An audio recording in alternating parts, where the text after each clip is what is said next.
please.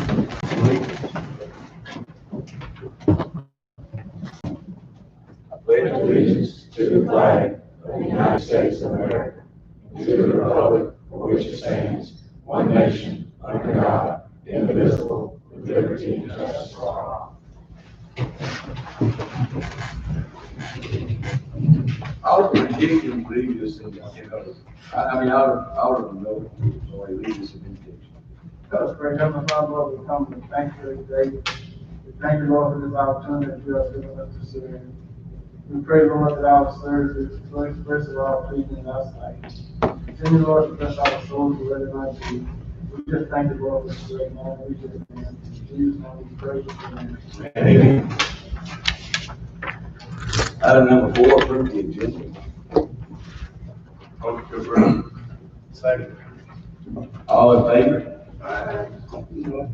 Any opposed? Motion granted. Item 5, approve the docket of claims. So, Lord. All in favor? Aye. Any opposed? Motion granted. Item 6, approve the docket of claims.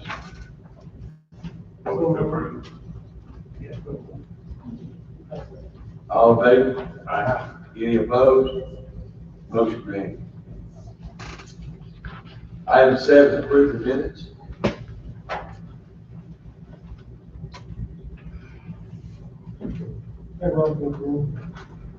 Second. All in favor? Aye. Any opposed? Roll call. Alderman Hinton. Aye. Alderman McLennan. Aye. Alderman Brooks. Aye. Alderman Fox. Alderman Harris. Abstain. Alderman Miller. Motion granted. Item number 8, approve the consent agenda. Motion to approve. Second. All in favor? Aye. Any opposed? Motion granted. Item number 9, DeSoto Economic Council, DPT Strategic, Ben Thompson. Ben, you step up? Sure. Let me see if I can get Mr. Flanagan on the phone at this time.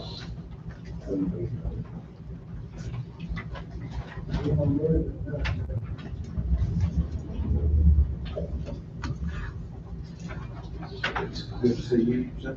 Yeah. This is what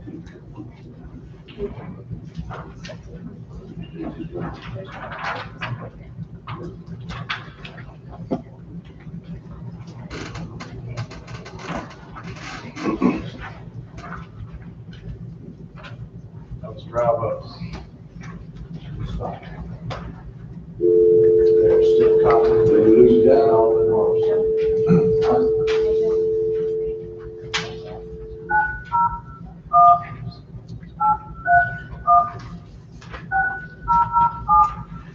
We lost Don. You still there, Don? Hello, Mayor. How you doing, sir? We lost Doc Harris. We may try him on another phone. We're trying to work through his technology here. Okay. We'll try.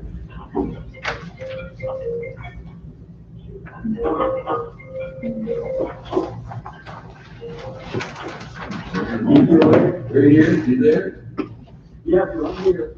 All right, we'll try Doc's old fashioned way.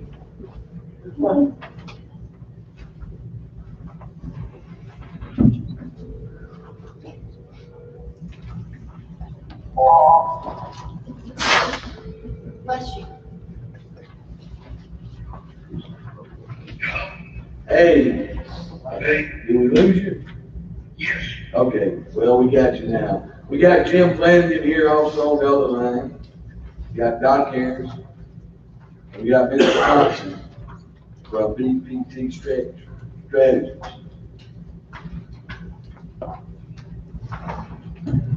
You're here to, with the Southern Economic Council to likeness under socio-economic council, correct? That's correct, Mayor. And Ben is there this evening to introduce himself to you and to the board and to discuss with you, the need for this important legislation. And, Ben is very knowledgeable about the legislation and what is going to be proposed and how it impacts, not only the state of Mississippi, but obviously the city of Hernando and DeSoto County. Okay, great. Mr. Ben? Yes, Mayor, good to see you again.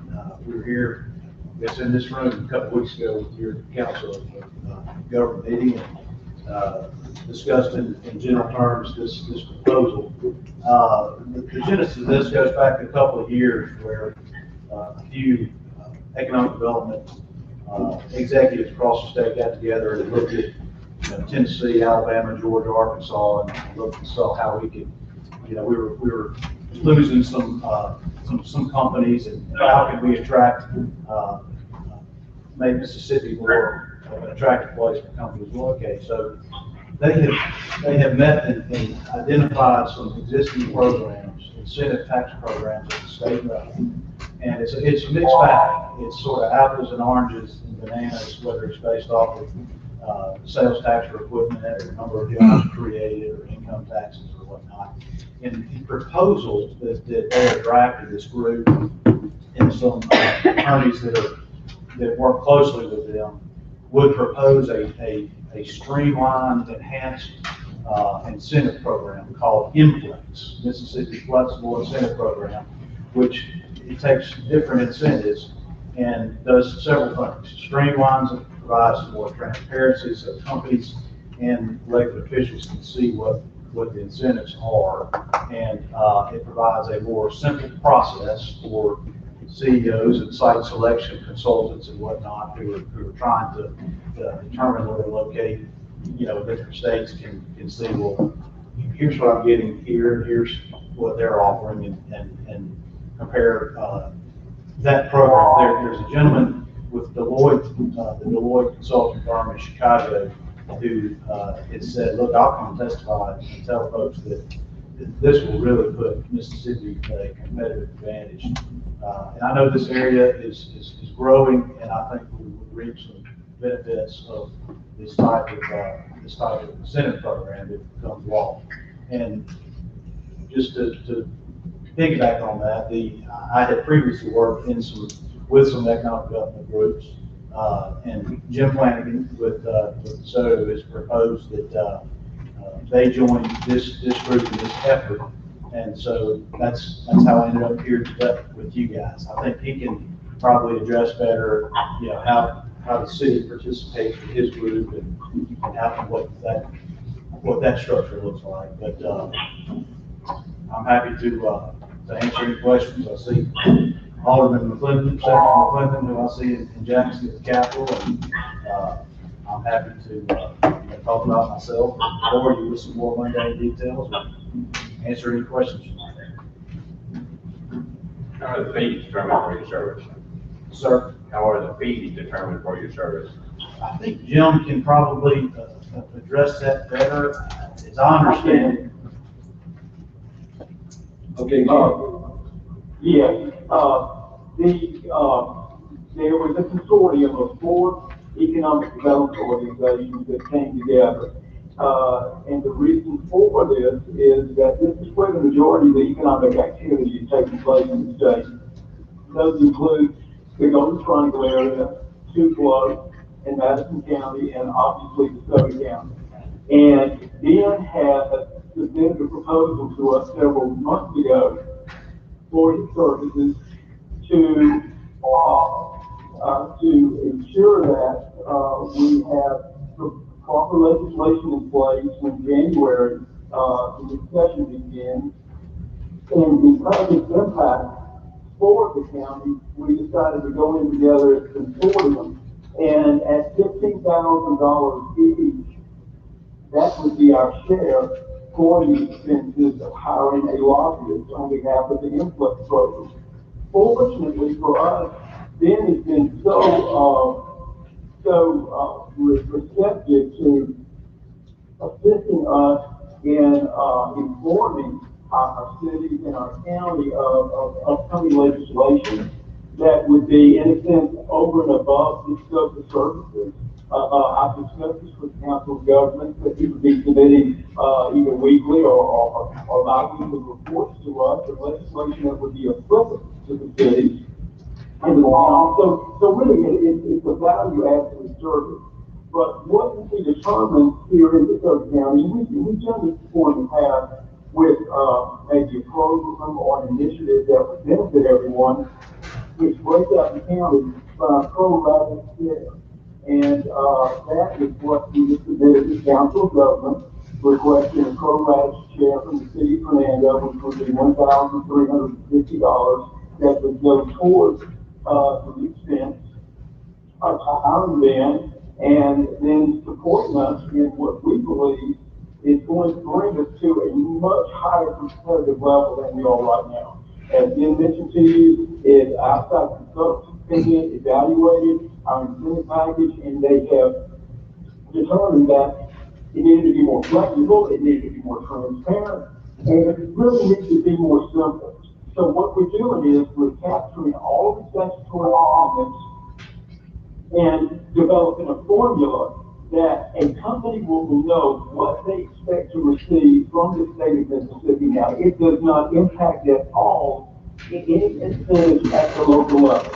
So this does not alter or modify anything that you choose to do, because that's left at your discretion.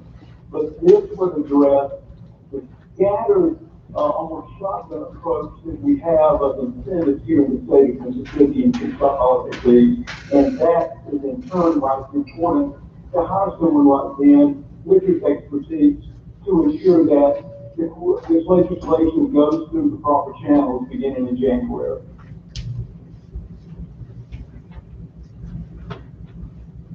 Can you give us a little background on what you've done in the past? I know, but could you let the board know, as well as how many years your family has been in this business and the unbelievable number of contacts that you all have? Sure, absolutely.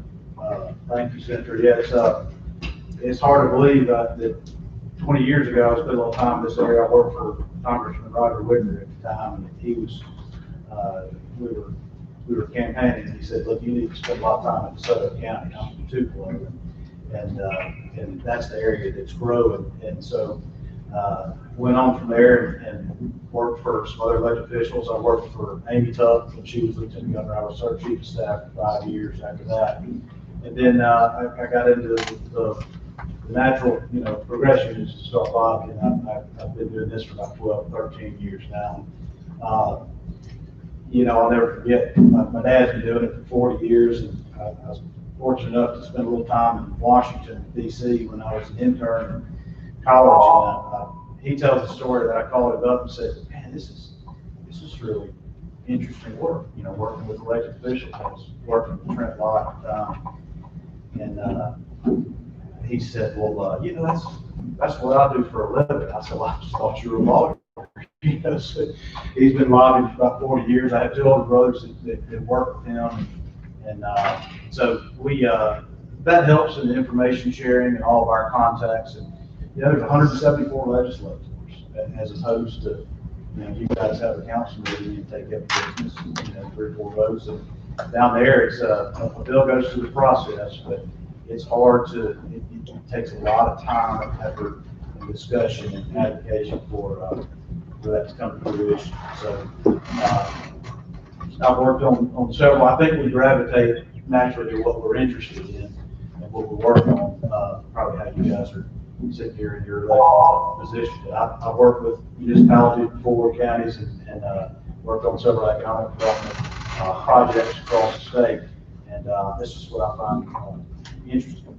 And I think this would be a major move towards putting Mississippi at the top, at a competitive advantage as opposed to other states, in attracting companies to locate here. How will you say a company is interested, how do you've got all 5 municipalities plus the county, divided per population, per percentage. How do you find the fit for Hernando versus someone like South Haven versus the county? Sure, no, great question. You're growing, but Hernando's is different than South Haven, obviously, Branch and Horn Lake, and I think the wants and the needs and the desires are different. This proposal in bill form would allow the company to decide. If it's when you have flexibility and you're able to lay out on the table to the company, here's what the state can offer you in terms of incentive, whether it's a distribution company or warehouse or something, they might go, north of it. If it's a different type of company, whether it's more high tech or highly skilled, they may look at a smaller community like Hernando and whatnot. But if the flexibility of it allows the company to choose which town or that they would like. And to answer, to further clarify, the legislation is not intended to make one policy more distinctive than the other. It really is to create a level playing field across the state of Mississippi. And then in turn, Hernando benefits because we believe that the pipeline will be fuller because of our competitive position. And so your financial stake in this is really to promote the influx legislation for the state, which will in turn benefit Hernando. Question. Could you share with me, and well, to me, I'm the rest of my, could you share with me what you're going to be able to do different? Okay, the board of supervisors have lobbies now. The ML have lobbies. And they track every piece of legislation that affects every city. And they give a weekly report. Just like I said, so your weekly report ain't nothing different from what they're doing.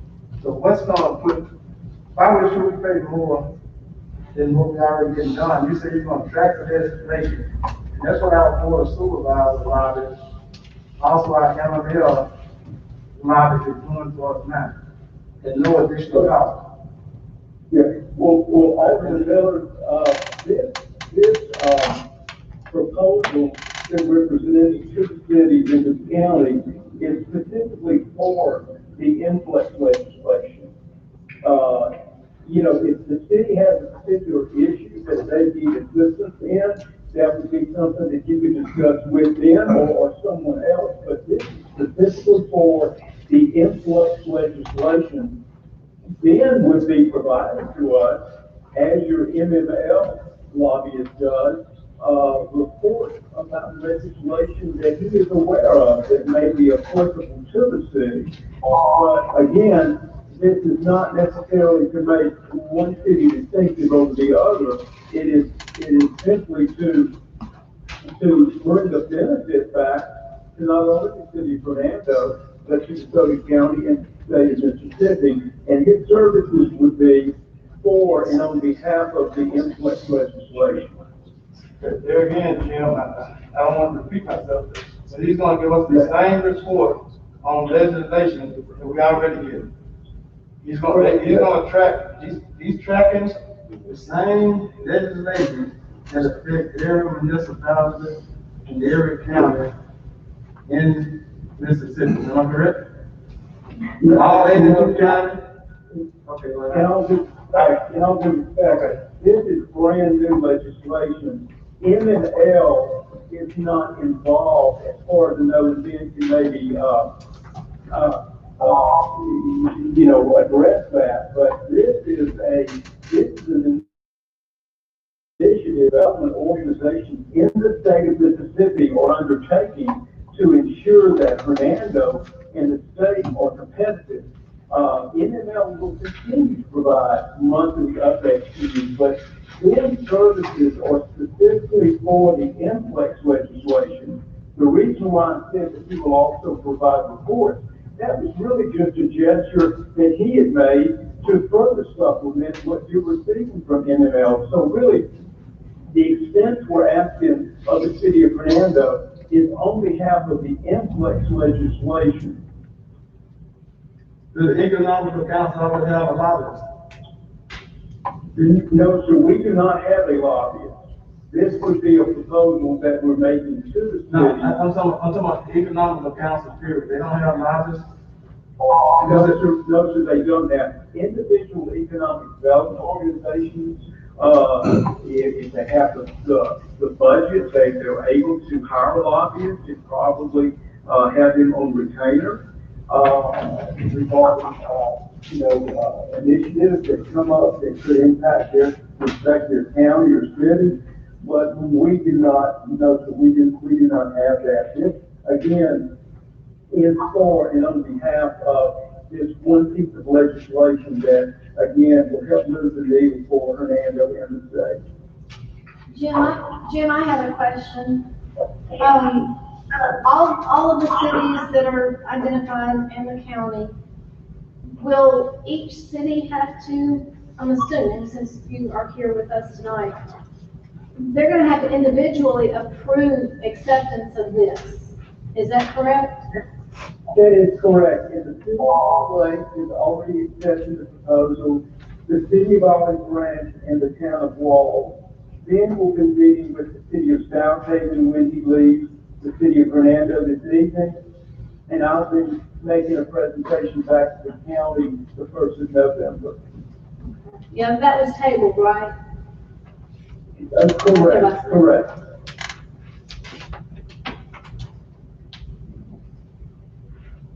I'm good, thank you. Yes, sir, I understand what you're saying, they do a good job in Yeah, that. I'm sorry. Can you, give them some insight on, MML is also Jackson, City of Jackson. They're part of MML. Can you give the board some insight on what you did for the garage down at, Sure. West? Yeah, be glad to. MML didn't have part of it. That's correct. I think that, the supervisors and ML focus very specifically on issues that are important and provide those reports. And I think to Jim's point and to Senator McClennan's, this is a new proposal and something kind of special that it's more economic development oriented than just local government. And, there are often times where we undertake projects, for example, the Weston Hotel in Jackson, and so we're partnered with county and city and NBA, the City Development Authority, to enhance that area through issuing bonds and a loan program for them to build the Weston Hotel and now in the future existing what's going to be a future parking garage retail development that in conjunction with the city and the county. So it's a good question. There's projects like that that folks like myself get involved with and undertake. And so this is more of a specific project. And of all those legislatures, would you say you spoke to almost every single one? Everybody has a vote. Yes, sir. There's 174 legislators, and on an issue like this, it's going to be a 3/5 vote, and that's a lot of ground covered. It's a lot of conversations and meetings and educating and advocating, and it takes a lot of time and effort to do that, and go for legislation to be authored and introduced and go through the committee process, and for folks to ask questions and understand what it does and comprehend how it could help and how it could improve the state. But I guess that's what we're sort of discussing here is that through the DeSoto Council in each of the municipalities, that this is an investment in the future of economic development for the state. And Jim, what I'm seeing here is Hernando's portion of this is $1,350. One time. One time thing, that is correct. And remember, this is for this specific legislation, but this would be a one-time contribution toward funding these efforts, which we believe it is critical to ensure the success of this. would you say our biggest, step that we have to cross is the personal income tax going against Collierville and Germantown? Trying to bring big time, companies here. Well, certainly, the state income tax is a big deterrent for, the attraction of corporate headquarters out of Memphis or out of another state that does not have a state income tax. But, that is a challenge. We have been fortunate to locate a couple of headquarters, the American Contract Bridge League in Horn Lake, and then most recently, the Crown North America headquarters in the Olive Branch area.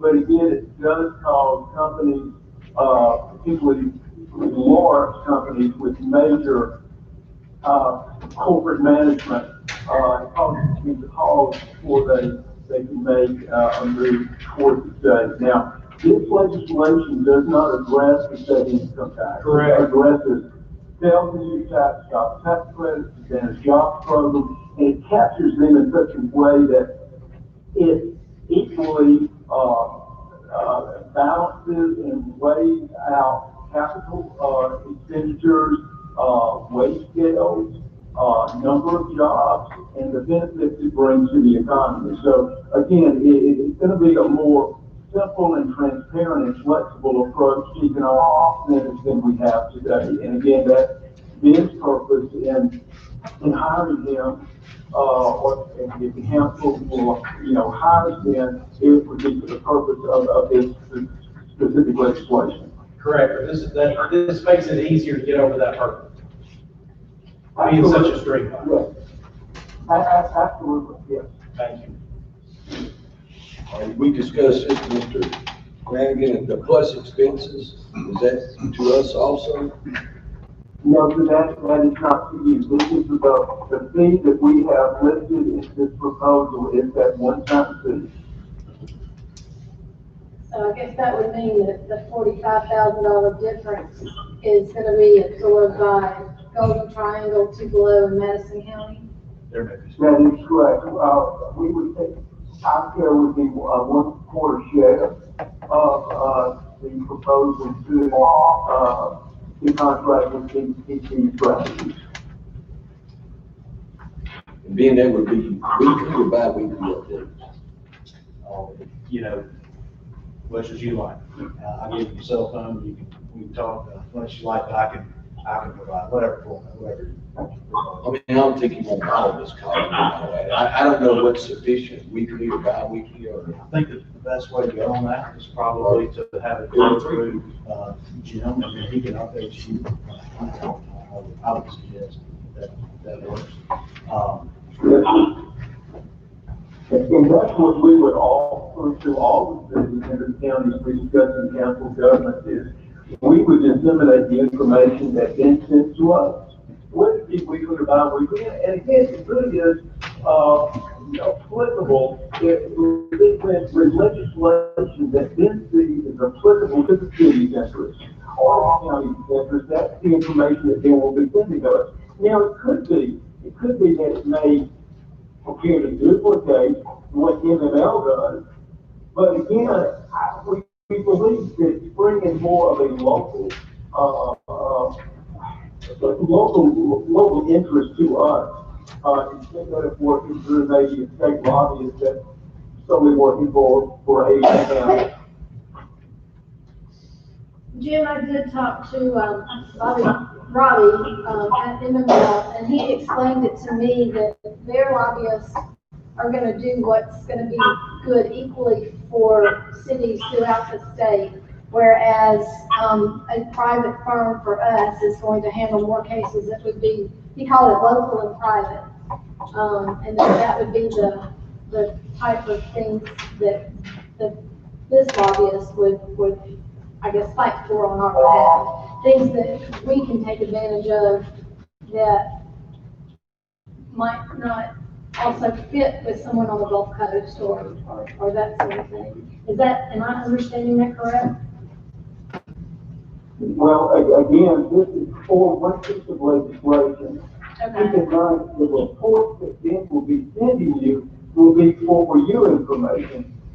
for you to return to discuss with your senator, your representative, about issues that are applicable to the city. But again, Ben's scope of services is to assist with this influx legislation. And so it does not compete or by any means really duplicate what anyone else doing. The group just complements what they're doing. The light bulb went out, I understand. Any more questions? I'd like to make a motion. Any questions from the audience? Okay, Mike? I'd like to make a motion that, we go in with the other cities and our PPT strategies at the, cost of showing in here at $1,350.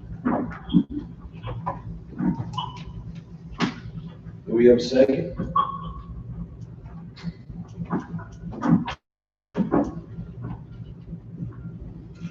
Second. Roll call? Alderman Brooks. Aye. Alderman Hawks. Alderman Harris. Alderman Miller. Alderman Hinkton. Aye. Alderman Glendon. Aye. Motion granted. Thank you. Thank you, Mr. Hernando. Thank you, Mayor. Thank you both. And we'll keep you up to date on this. Thank you so much. Thank you. Thank you for what y'all do. Thank you. Thank you, Mayor. I'll get to work.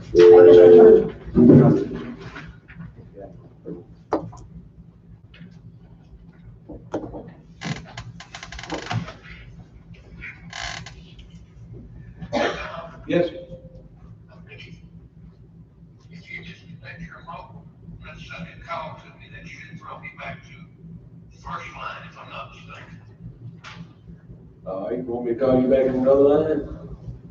The other line is just on hold. I think if you disconnect me from your phone, I can rejoin the other line. It's just on hold. Oh, that is Dr. Bill. How do we keep him off of?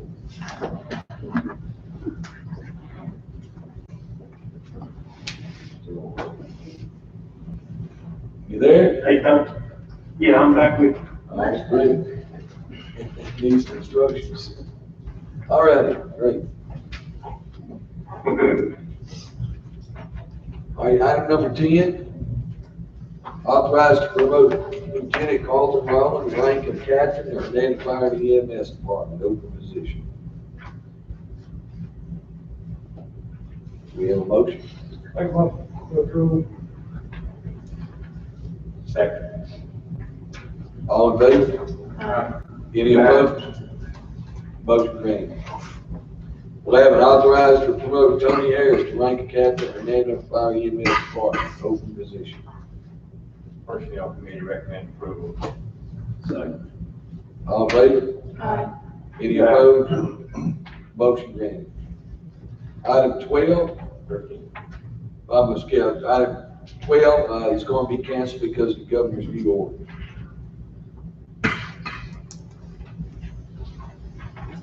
Item 13, 12, you can't cancel for what reason? the governor's new orders that came out Okay. for DeSoto County and a few other counties. Okay. To clean it up, we need to basically clean it up. We can make a motion on it, to remove it. All I'll make a motion that, did you withdraw anything, did you withdraw? right. Yes, he would, yes. Item number 12, motion to withdraw. Motion, Adam, I make a motion to remove based on the request to withdraw. Second.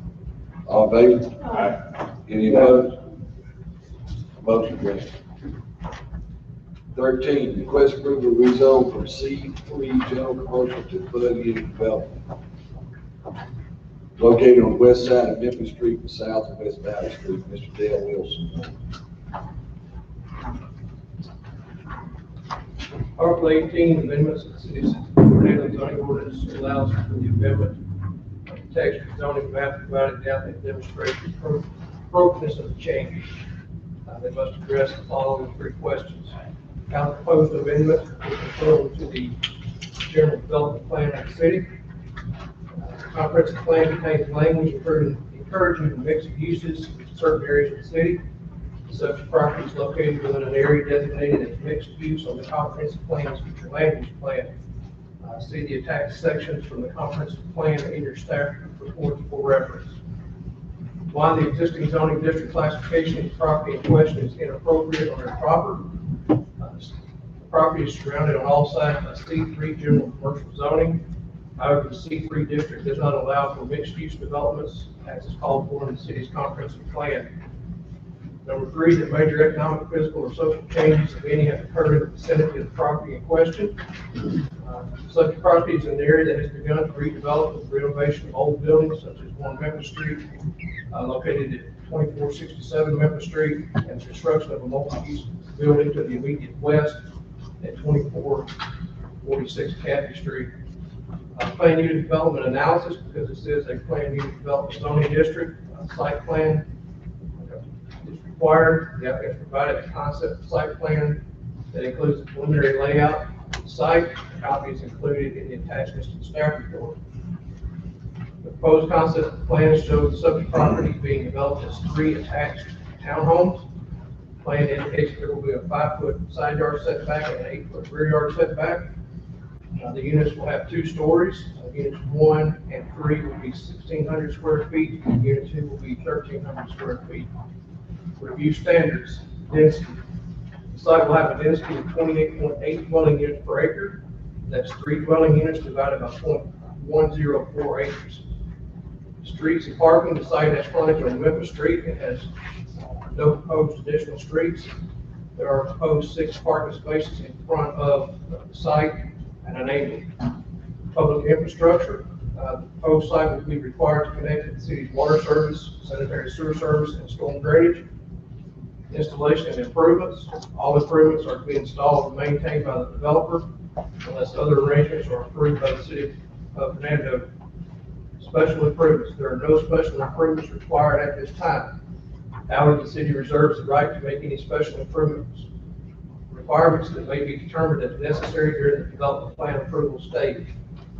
Parks and playgrounds, there is park plan required, and the developer is proposing to provide a small park area for the residents in the back of the property.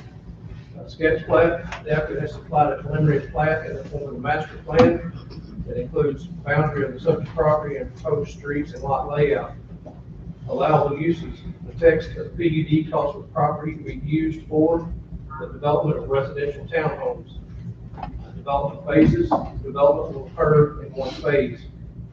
Request for use for rezoning of property from C3 general commercial to planned unit development. On August 11th, 2020, the Planning Commission voted to table the application until September 8th to allow the applicant time to provide additional information. That information was provided to the Planning Commission, and they did vote to recommend approval. If approved, the developer shall submit an application for certificate of development prior to beginning construction. After certificate of development approval, the developer shall submit the building permit approval prior to beginning construction. I can answer any questions you have, and the applicant is present if you have questions for the applicant.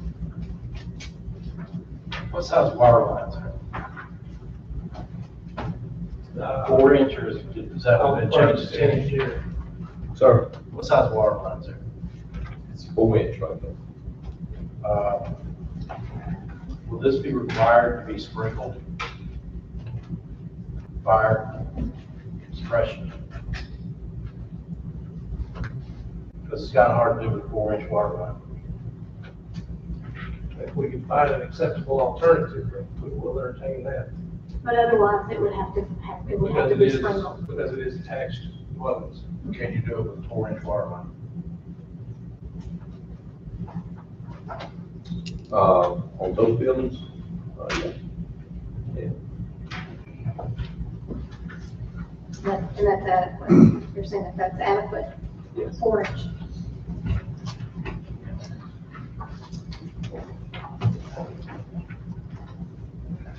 That 4 feet off. 12.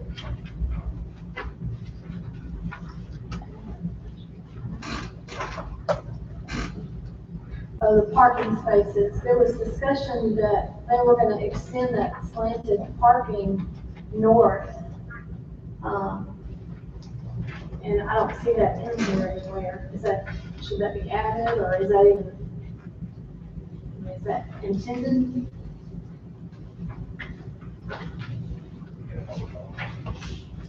I wasn't privy to that conversation. We'll ask Austin that question. The parking that I'm aware of with people is Just on the the 6. site plan. And these are not dedicated to this, unit. These would be public parking. So First come, first served. first come, first served, 24 hours a day. Yes. And we do, gain 4 parking by doing this. Just by I doing believe that's it. correct. Now, the mailbox is in the back. Is the garbage cans, will they go, since they own the same property, will they have an easement for the garbage cans to go back to Cappy Street instead of dragging them to the front? I don't If think they're on Middle elevation, Street the elevation difference would allow that. to go back? I think it's the same. It is. I was thinking this was lower than what Cappy Street is. As a residential unit, it would be the resident's responsibility to make sure the garbage can is wherever it needs to be picked up.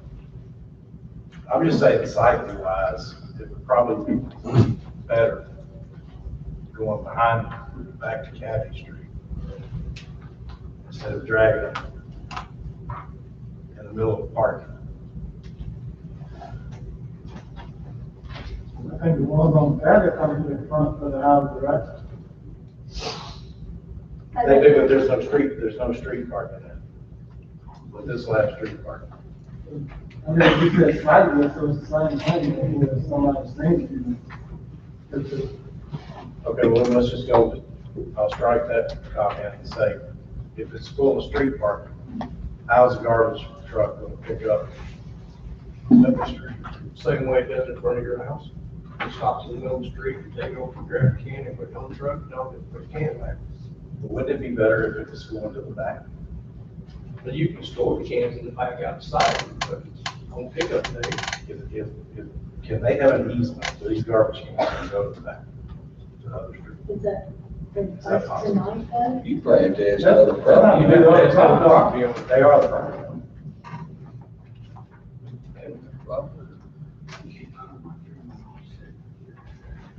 Do you want the easement in there, so a future If plan? somebody sells it, But it's parking over, it's parking on that street also now. That's covered. It's parking, it's marked parking on that street also, correct?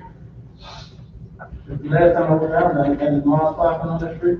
I think so. Yeah, so it's marked parking on both streets. There's a big entrance to a side parking.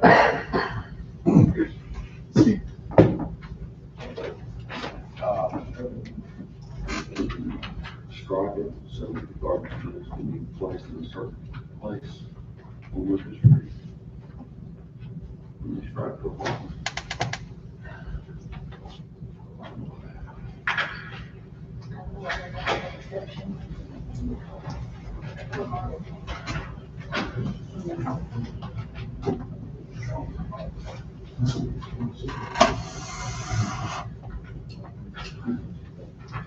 The one with the street, where is where do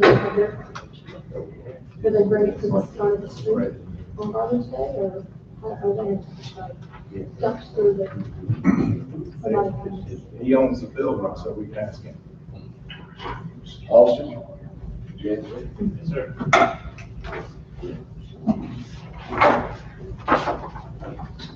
I'll address the parking first. We, met with Mr. Clinton, last Friday, and we discussed the parking situation. He had a great idea. I think it's a terrific idea to, do away with the parallel parking and Well, what that would do, it would double the parking capacity that exists on Memphis Street without taking up any of the road. So we would turn 15 spots into 30 spots. So that would be beneficial to everyone. We agreed to pay for the striping for that, so, me and Dale are good with that. Is that something that the city, do we, Y'all can they have to just do authorize- it? y'all have to Yeah. authorize They Joe can't just Frank, do it, it has to be approved. and Joe Frank has studied in the past. What do you, any conclusions? We could get more parking now for that, get a little tighter, get more parking. Well, I know today, you've got long ways, so it's not as wide, so if you go vertical, then would that encroach? And that's what I was trying to understand last night, would it encroach into Memphis Street? Okay, so it's even, okay. That's right. And to address the garbage situation, like Mr. McClendon said, that was another good idea that we had discussed. Dale owns the Cafe building, and there is a trash bin storage right there that would be just to the north of the Cafe building. And I think it would be better if it was accessed that way as well, instead of Memphis Street. There's already, I think, 3 cans that get picked up there on Cafe Street. That system works. I think it would be great. We would include a gate on the south end of the back of our building, where our residents can go and put their trash bins right there on Cafe Street. So If they're already picking up garbage back there. they're already picking up 3 cans. I think that would work the best for everybody.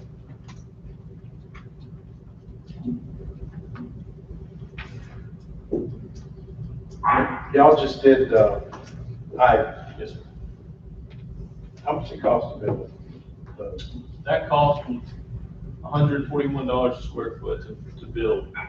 So they're well built and well made, and we use high-end craftsmen, a great architect. And this proposed project will be even a little bit more than that, so it's going to be very high-end.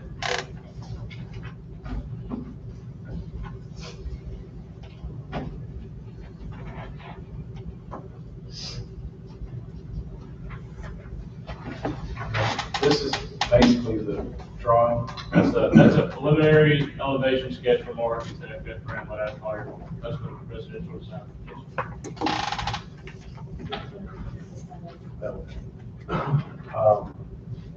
You kind of discussed gas lights, Yes, yeah, we're going to have gas lights. pitch of the roof. Steep pitch. I'm not sure what, we're gonna refer to Jeff on all of that, he's the expert. We have not set a roof pitch yet, but it will be a steep pitch roof. So you're looking at, basically, this is gonna look like it's one house, pretty much. Yes, sir. And there will be an entrance. Yes, sir. For all residents to go in. Yes, sir. One to the side, for the left resident, middle, for the middle resident, and to the right resident.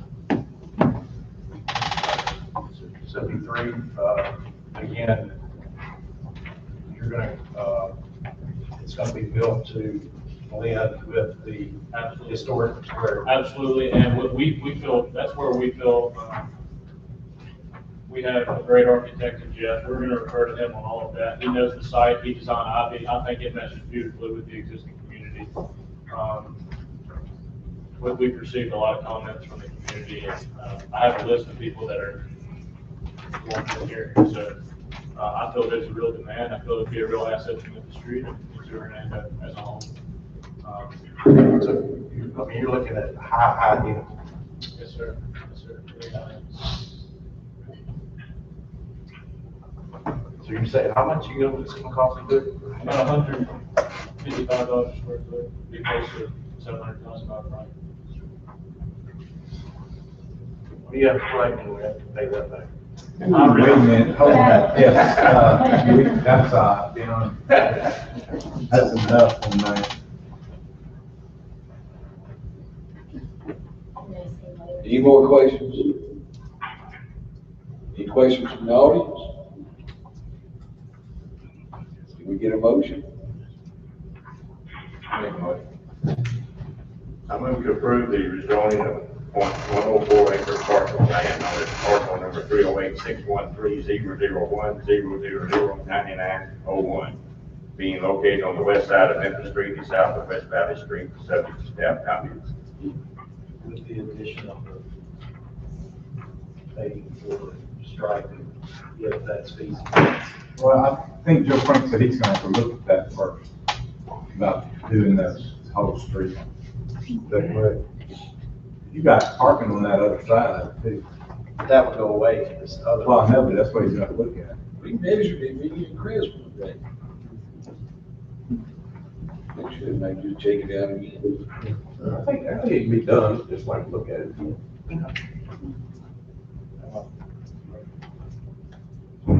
Got a motion on the floor. Second, Yeah. roll call. Alderman Miller. Alderman Higgins. Aye. Alderman Clendon. Aye. Alderman Brooks. Aye. Alderman Hobbs. Alderman Harris. Motion granted. Item 14, final plat approval for Banks, Highway 51, one lot subdivision. Thank you, Mayor. Subject property is located at 425 Highway 51 north on the west side of Highway 51, north of Interstate 269. Subject property was rezoned from agricultural to planned business park in 2005, and then rezoned from planned business park to light industrial in January of this year. The Planning Commission met on July the 14th and voted to deny Grant's request a waiver of required sidewalks. July 21st, the board upheld that denial. The applicant is proposing to create a one-lot industrial subdivision of 153 acres, on which the new Associated Wholesale Grocers Distribution Center is being constructed. Access to the site will be by public road, Kingston Road, which will have an 80-foot right-of-way. Staff comments, the city of Hernando subdivision regulations require the installation of sidewalks along the streets.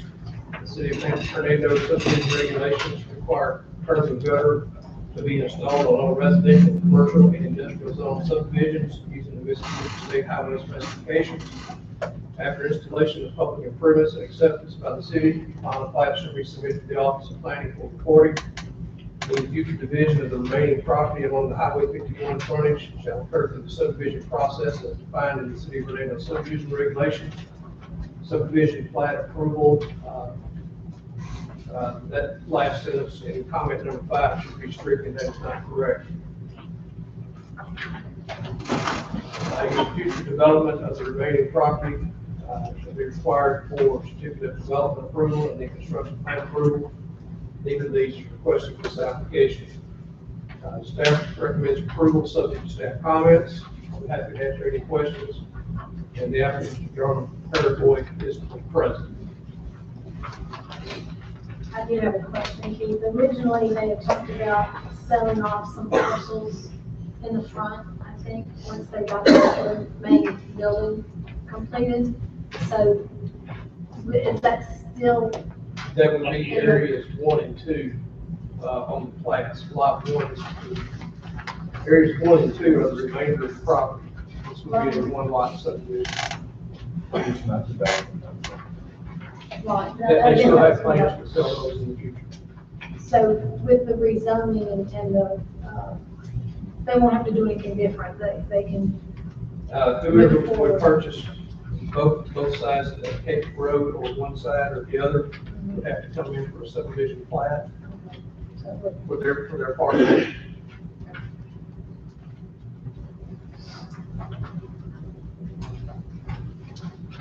More questions? The audience? Mr. Mayor, I had one question I wanted to ask. One of the conditions listed required the above improvements to be completed prior to recording. The city, as part of their incentive package, AWG has agreed to install the road. AWG is still required for the sidewalks. We'd like to go ahead and have the plat recorded, for tax reasons. They want to keep the outlots about 80 acres separated from the commercial lot for tax reasons. They're going to do agricultural production for maybe the next year or two until they do sell those out parcels off. So what we're asking is if we can have the waiver that allow plat to be recorded, since the city is ultimately responsible for installing all of those improvements. But we will, but once the street has been installed, we can go back to the sidewalks in. We're not asking to avoid anything. We're just asking to allow recording of it now versus waiting until the street is actually installed. I don't quite understand it. Okay. Well, we can't. Subdivision regulations require that all public improvements be installed prior to recording of the final plat. What the applicant is asking is that you waive that requirement.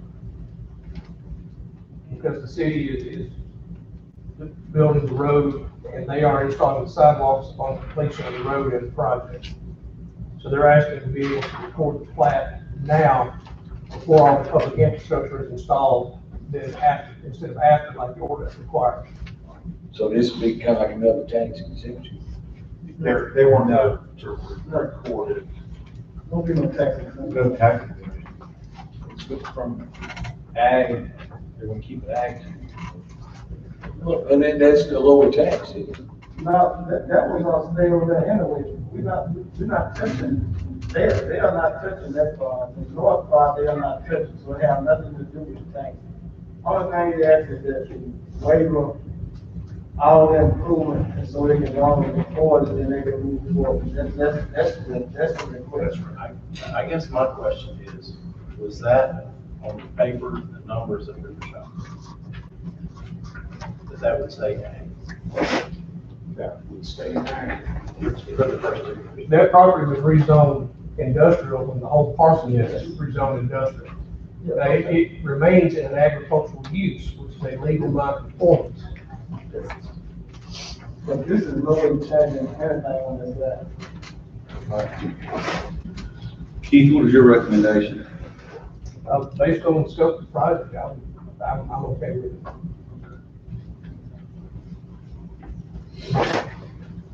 Any more questions?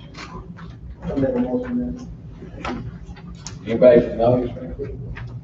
Please, Alderman Miller.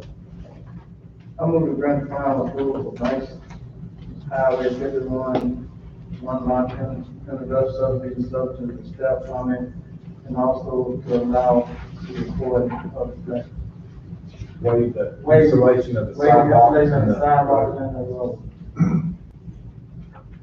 well, not waive it, but Delay it. delay it. Delay it until the completion of the delay.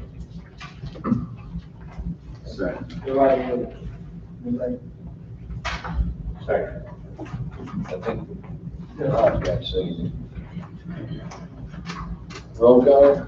Alderman Houston. Aye. Alderman Flanagan. Aye. Alderman Brooks. Aye. Alderman Cobb. Alderman Harris. Aye. Alderman Miller. Thank you. Motion granted. Request final plat approval for Wilkins Industrial Subdivision Water Tower Lot.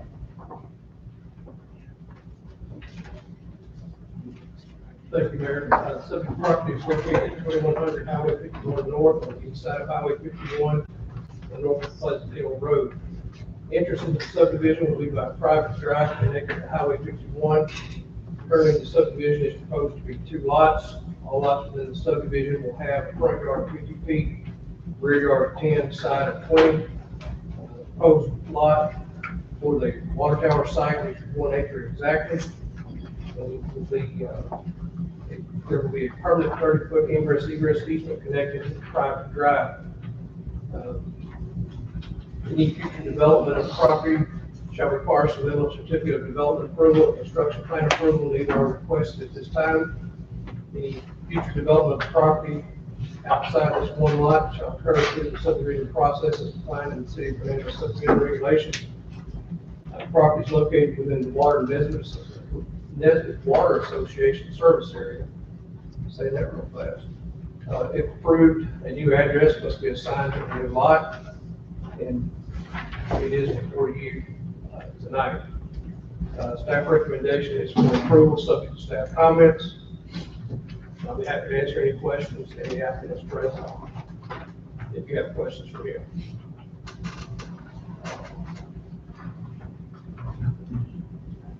Are there any specifications for a water tower? For that zone? Not that I'm aware of, it would all be engineering standards.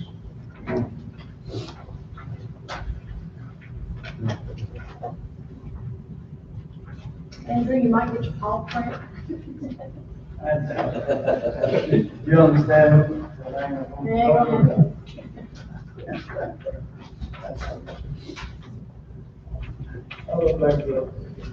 Questions from the board? Do we know how close Plains Pipeline is built to this, digging the pipeline to this water tower? Who's that? Do we know how close the pipeline, the 27-inch crude oil pipeline I do not, I've not seen that route. coming across? Why do Wilkins? The Shrine. This is the north side of the Shrine. Comes out. I'm not sure where it's going south. I've not seen that route.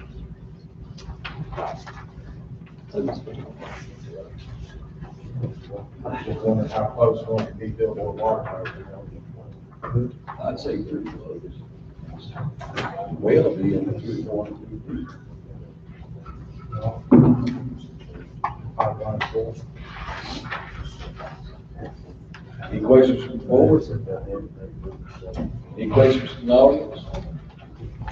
Do we have a motion? Make a motion to, grant final approval to the Nestor Water Tower lot, Wilkins, subdivision located between 100 Highway 51 north and the east side, Highway 51 south of the staff comment. Second. Roll call. Alderman McClendon. Aye. Alderman Brooks. Alderman Hall. Alderman Houston. Aye. Motion granted. Request final plat approval of Weaver Estate subdivision lot 2, Bella Vista Way. This is Beverly Weaver on. Subject property is located on the south side of Belvita Way, west of the city's soccer fields. Property is located in the agricultural zoning district. The applicant is requesting final plat approval for dividing the existing property of 10.2 acres into 2 lots. Lot 2 is proposed to be 6.2 acres, leaving lot 1 at 4.0 acres, both of which meet the minimum lot area required in the agricultural zoning district. There'll be a 50-foot front yard, 15-foot side yard, and 40-foot rear yard. Staff recommendation is for approval.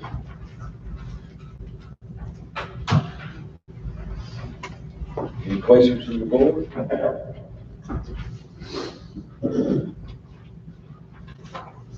Questions from the audience? Give a motion. Second. I think you make the motion. Make the motion. Yeah, make the motion.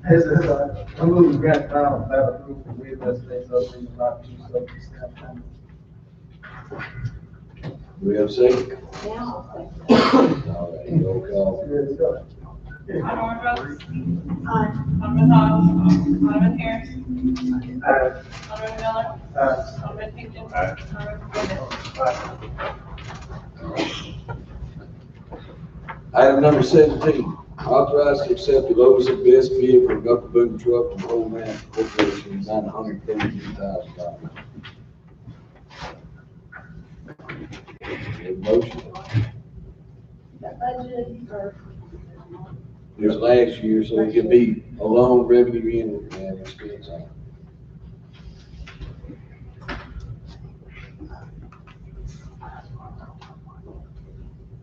We get a motion? Motion for approval. Second. All in favor? Any opposed? Motion granted. 18, authorized to accept the lowest and best bid for Tiffany Construction LLC in the amount of $1,025 for new age logistics, fire protection pump house to storage.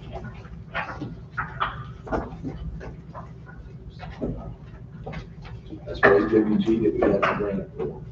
We have a motion? Second? Second. All in favor? Aye. Any opposed? Motion granted. 19, authorized to adopt, redistricting board. I will get, Tommy Carden on the phone in case we have any questions, discussions.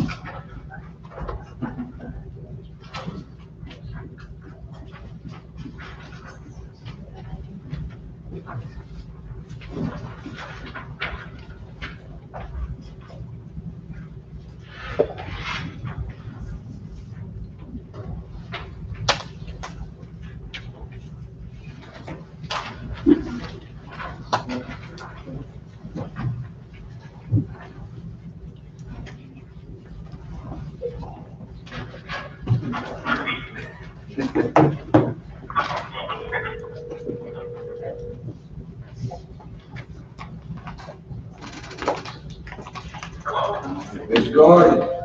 Yes, sir, ma'am. Good, you got the board on here, we're all here excluding, Mr. Sonny Bryant, that Doc Harris has called in. And we have an audience here, we got Kenny Stockton.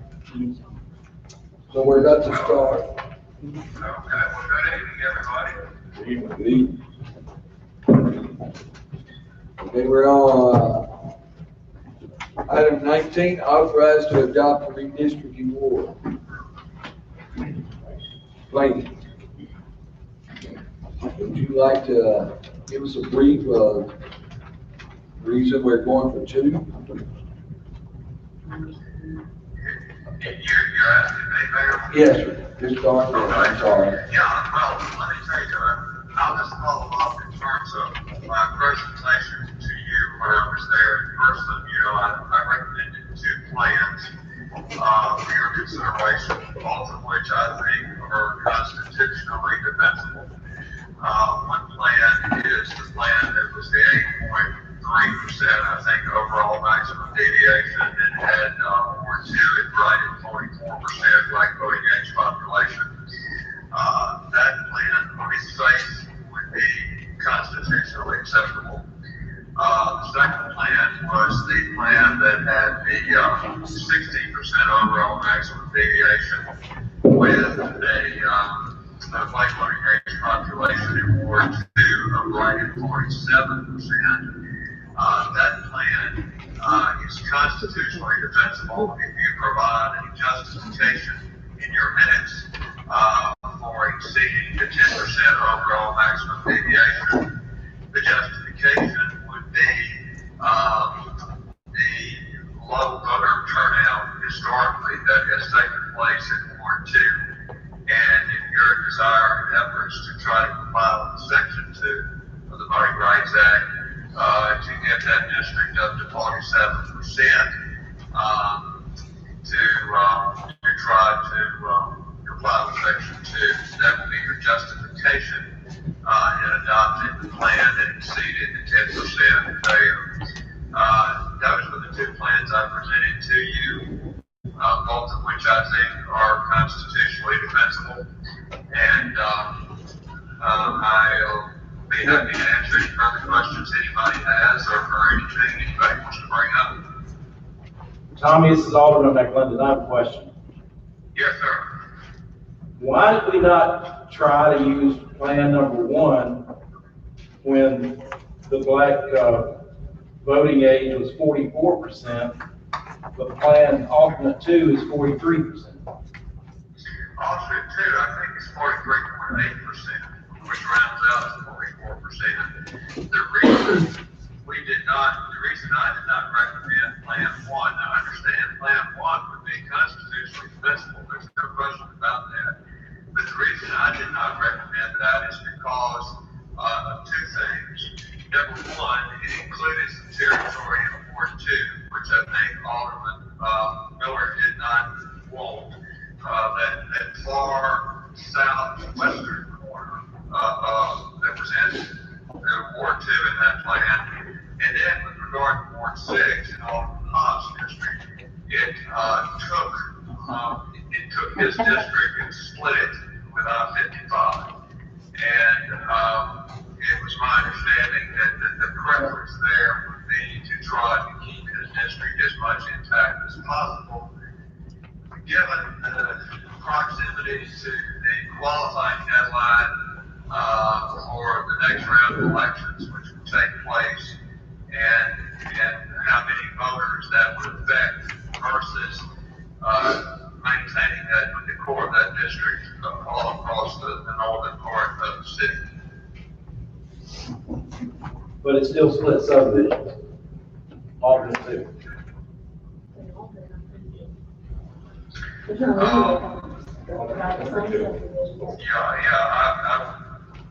I would imagine that most all of them split some subdivisions in some form or fashion, just given the size of the city.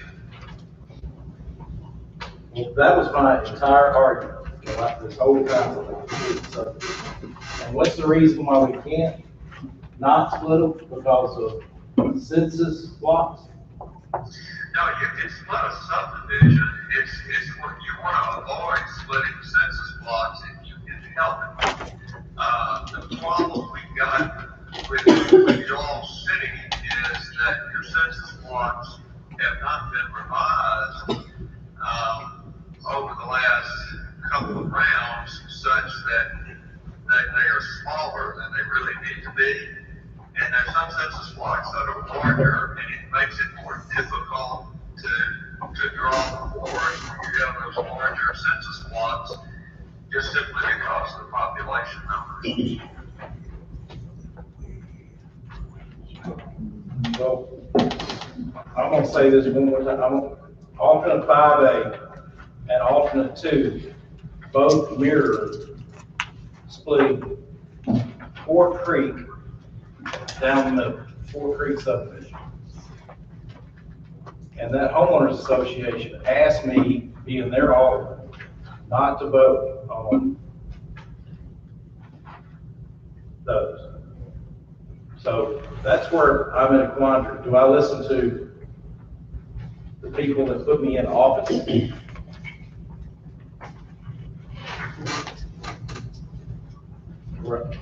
Plan 1 doesn't split the subdivisions as much. I mean, it pretty much puts them in. Yeah, I would say it may not be yours, but it may do some others.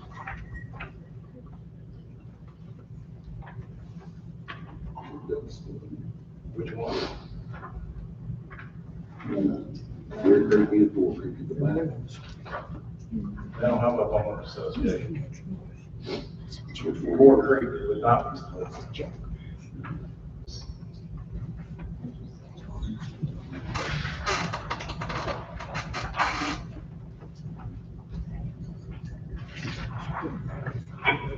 And top to bottom, plan number 1 is a deviation of 6.73%. When it comes down to it, that deviation means nothing. This is all about legality. Because the census comes out, we've added 5,000 to 8,000 people in this city. These numbers mean nothing. This is nothing but a legality, because we've got a threat to be sued if we don't redistrict. That's what it comes down to. These don't mean nothing. I live by legality. Can't live by it. Well, we just paid a gentleman over there on the phone over $30,000 for his recommendation, and you want to go against it?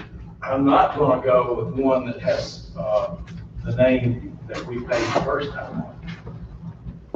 I'm not voting for that. And then added an additional 30,000. No way I'm voting for that. So, my recommendation, and I do have a motion once we, get through discussing, whenever y'all get through, I would like to make a motion.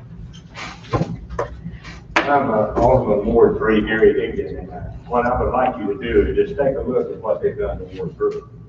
I've been an alderman for 16 years for all the people in Green Tea and all of Hernando Hills. When you look at this, you've taken away all of Green Tea and you've taken away all of the custom in Hernando Hills. You made a little peninsula to put my home in. My neighbors can't even go for me. I've never seen anything like it. I totally disagree with it. I want the record to show. Which number is that? Ward 3, on both proposals, 5A and alternate 2. Alderman Higgins, he gave you the opportunity to talk to him. And I've been, You chose I've not been to. complaining about it ever since. Well, why didn't you talk to him? I did talk to him. All right, hang on a second. Mr. Carter, would you like to speak on that? I'm not sure what the question was, Mayor. Well, Mr. Higgins Alderman Higgins just wanted to know for the record, he was displeased that his neighbors couldn't vote for him. The way he was drawn out in both of these plans. You have to add a little dementia to get my home in this ward. Yeah, well, Alderman Higgins, what the objective there, as I understood it, was to try to balance Ward 6, with Wards 3 and, 4, and to try to get Ward 6 to preserve the core of that district, which was the northern part of the city, as opposed to bringing it down to I think it was at the eastern side of the city. And that's why it was necessary to draw the lines in your ward that way in that plan. Now, if the majority of the board didn't want Ward 6 that way, then, you know, those lines could be different. Well, I just don't understand why you take, at my expense in Ward 3 to make Ward 6 applicable. Well, you have to do it all because of the population numbers. If you want that configuration of Ward 6 that way, then that's what you have to do. If y'all don't want Ward 6 of that configuration, well, then you can change those lines, as we talked about when I was there with you in person. You know, those lines can be tweaked if you don't want Ward 6 to have that configuration.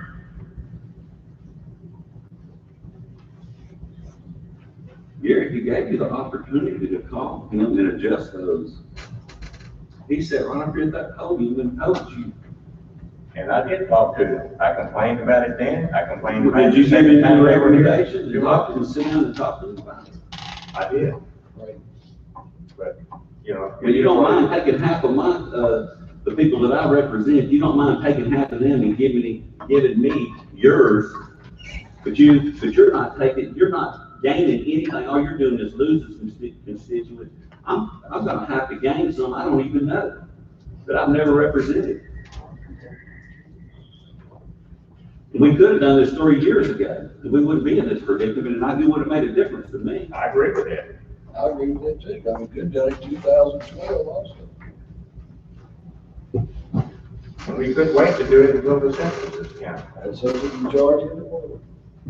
And I think it'd be wise to even consider doing that, because you're gonna have to and you must redo it when you get the new census figures, and you're gonna have a lot more accurate numbers. Well, I mean, Kenny, let me ask this question to the attorney. Mr. Carter, Yes, sir. if we choose not to create history, and we have to do, why do we have to do it again in 2021 if we didn't have to do it in 2011?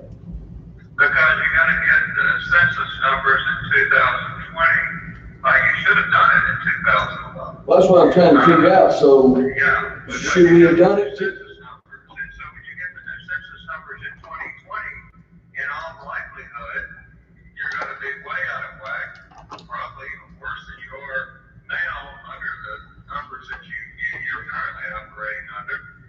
And so, you know, you legally would need to redraw based on those numbers. Well, you said legally, I don't understand, but we can choose not to with the 2020 census, could we not? Sure. Yeah, I Mr. think you could. I think you're just opening yourself, you know, you're taking the risk that, you know, if somebody were to sue you, as we've walked through this several times before, then, you know, you'd be a sitting duck in terms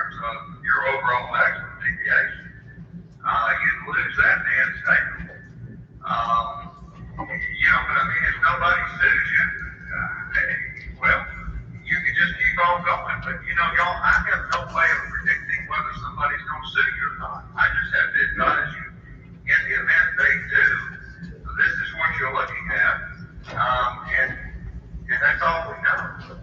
What's our present deviation? 98%.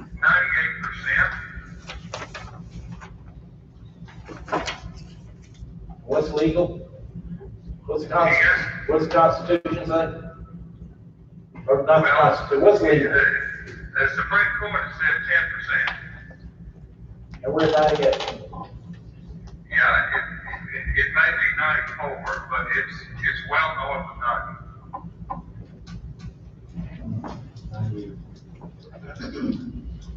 And given, Mr. Hardin, given the timing of where we're at today, you do not think that it would be any defense to say that the reason that we waited this time is because we knew census numbers were going to be out in less than 18 months? I think the only defense, Alderman Brooks, that I would think that you would have is that it's too late to do anything, but your deviation is so far out of whack, and you know, and you haven't done anything since 2008. You know, that's not going to be much of a defense, but it's the only defense you've got.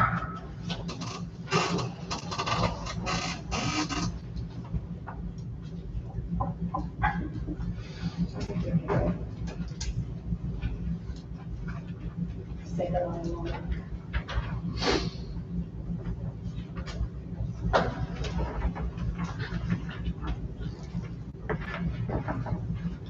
Any questions?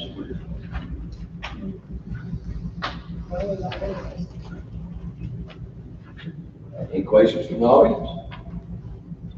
I guess everyone needs to know that, we had the opportunity to do this at election time, like the last election. We had already paid another firm, Slaughter and Associates, this is the other one.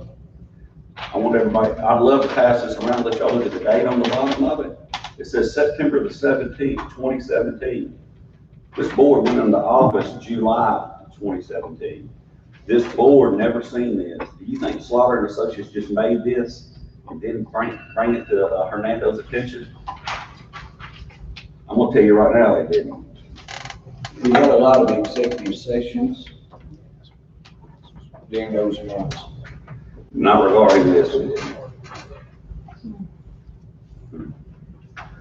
So if the board didn't see this, who do you think seen it, people? Who do y'all think seen that and then bring it to the board's attention? And then put it off till right before election time. And then cost, you know, we done paid these people $14,000 for this. 14 grand of your money and my money. And now we're paying over $60,000 for this redistricting right now. And then let me tell you, before the next election, we're gonna have to do it again. I'd like to make a statement. Those payments were made by the majority of the board on the document claims.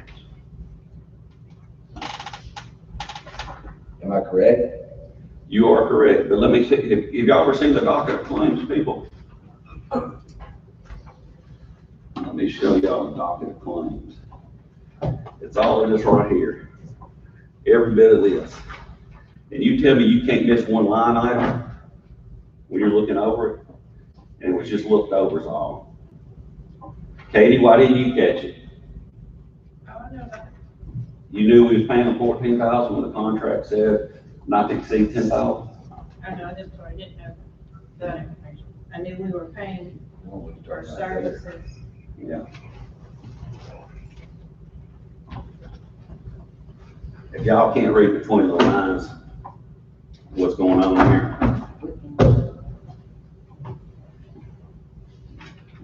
So what are you saying? Let's get back on the redistricting now, Rose. Talk about whether we are or we aren't, or what plan we're gonna do. We hired, Central Mississippi Planning and Development, which provided us with 1, 2, 3, 4, 2, 3, is it 5 plans? 6. No, 6 pages, the first one's. Yeah, but you got 5 A's, so there's 6. And all.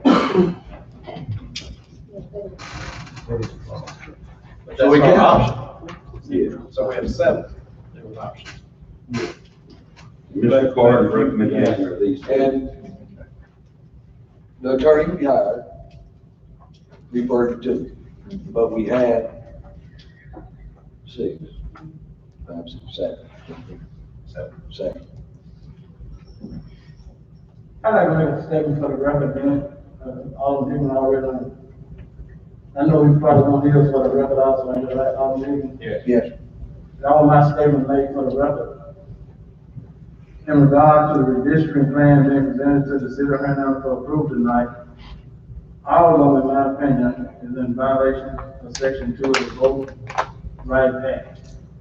All plans dilute the voting of blacks in Ward 2. Existing plan, as this our existing plan, 109, have a white, population of 22.81%. Black, 76.81%. Voting white, 25.88%. Black, 73.72%. The 2 plans that were presented, to the board for consideration, which, alternate plan 2, have a population for whites of 52.2%, blacks 45.6%, voting white 55.5%, black 43.8%. Plan presented 5A, population of 49.74% white, black 48.68%, black, voting white. And then plan 5A is 51.74%, and blacks are 47.05%. And there was a person said on the board, I don't get any plan that will either reduce or dilute black voting strength below 6%, when it's at 73.72% now. And also requesting our marks and copy of each plan that presented be made part of this minute. Mr. Carter, would you like to comment on how these figures were evolved, how they came up?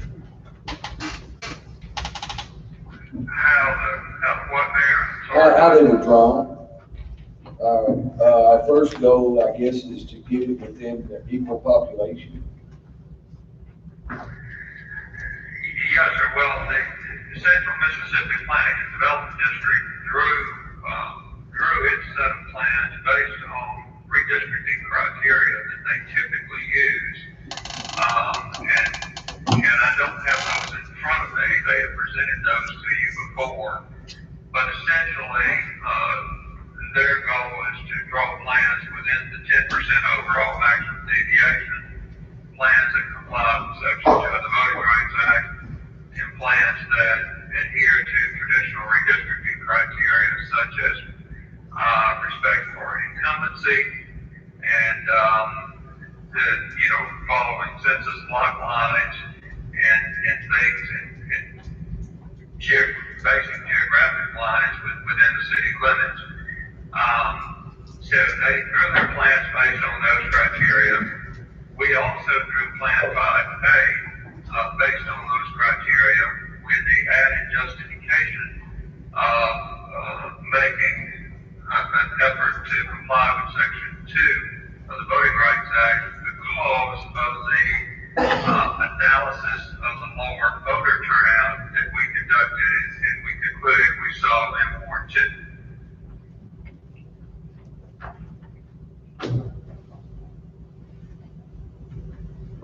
Can I draw some clarity to these percentages? Just Ward 3 that Alderman Higdon is in. And this is going on the 2010 census, is that correct? No, it's 2008. 2008, The city did it in-house. so not the 2010 census. We have not redistricted by the 2010 census at this time. Population in Ward 3, 3,287. in 93. Population in Ward 4, 3,281. That's in 2008, 12 years. Population in Ward 2, which is Alderman Miller's, 982. When you start talking about what does that mean, when we vote on which streets get paid, when they start talking about one man, one vote, the people in Ward 3 and Ward 4 do not have the same representation as they do in Ward 2. They have much more representation. And it's not a black-white issue. The problem Hernando has,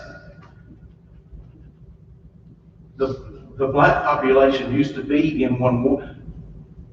We're spread out now, and that's what we're supposed to live together. We're not supposed to be segregated. My whole argument on not taking the last one was we were splitting subdivisions. Now, census blocks never came up in conversation with who we got.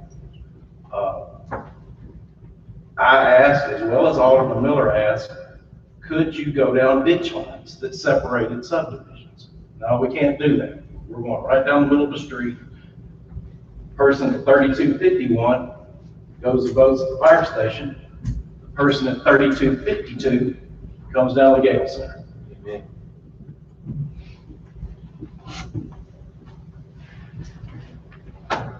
Now, if the United States feels that we need to adhere in 2020, and so be it. But I don't live in fear of being sued. I live in what abides by the law. You know, the new census count is going to give us new numbers, a lot more accurate. We got a lot more to work with at that time. But at this voting, we're still going by 2008 population, and we don't do it. That's why I want to make a motion when we get through with all this. You are going by 2010 numbers, so these plans. With the few plans, they are 2010. Just want to clarify that. Yes. These plans are done by the 2010 census.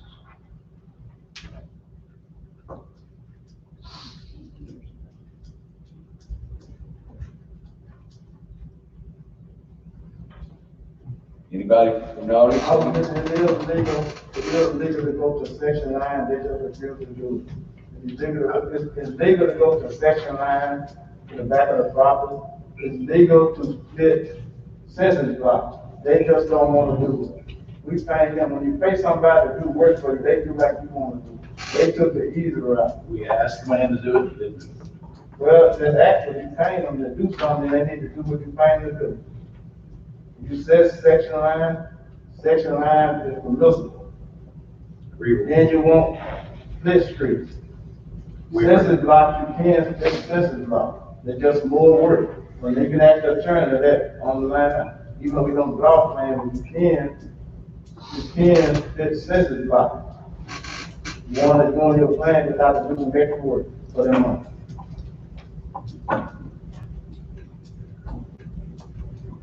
They're, they're trying to challenge me on that.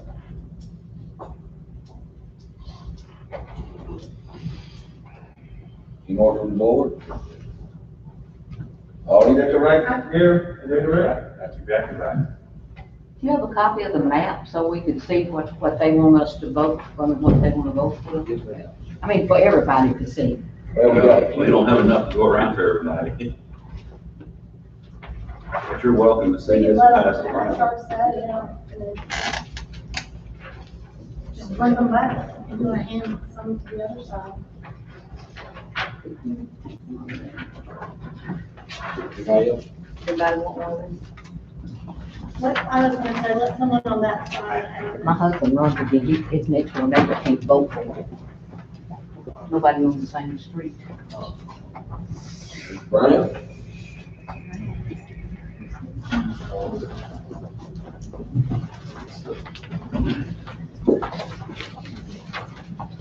And I don't feel this boy, nobody ready to vote tonight, they can just table it and just stuff on me. Nobody ready to vote tonight. I ain't know. I think we If should I don't get a get second, a I don't get a second.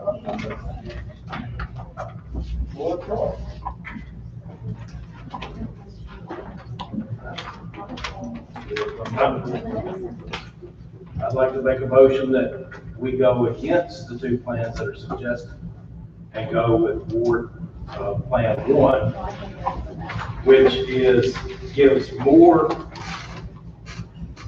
to Ward 2 for black, voter age,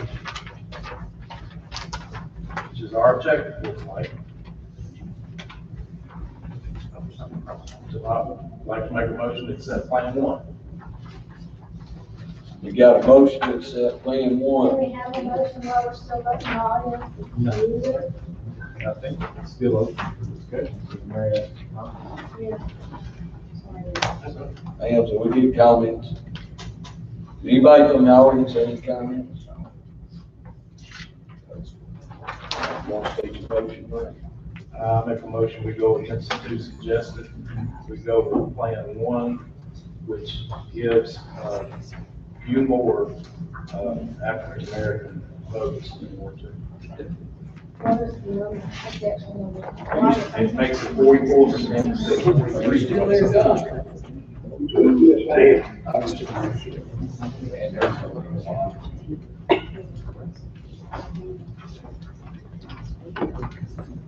I have a question. All right, Doc, you got a quick question, yes, sir? Plan 1. Katie, Doc's got a question. On Plan 1?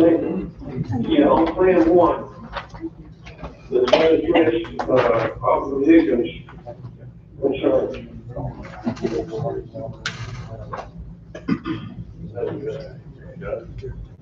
It does.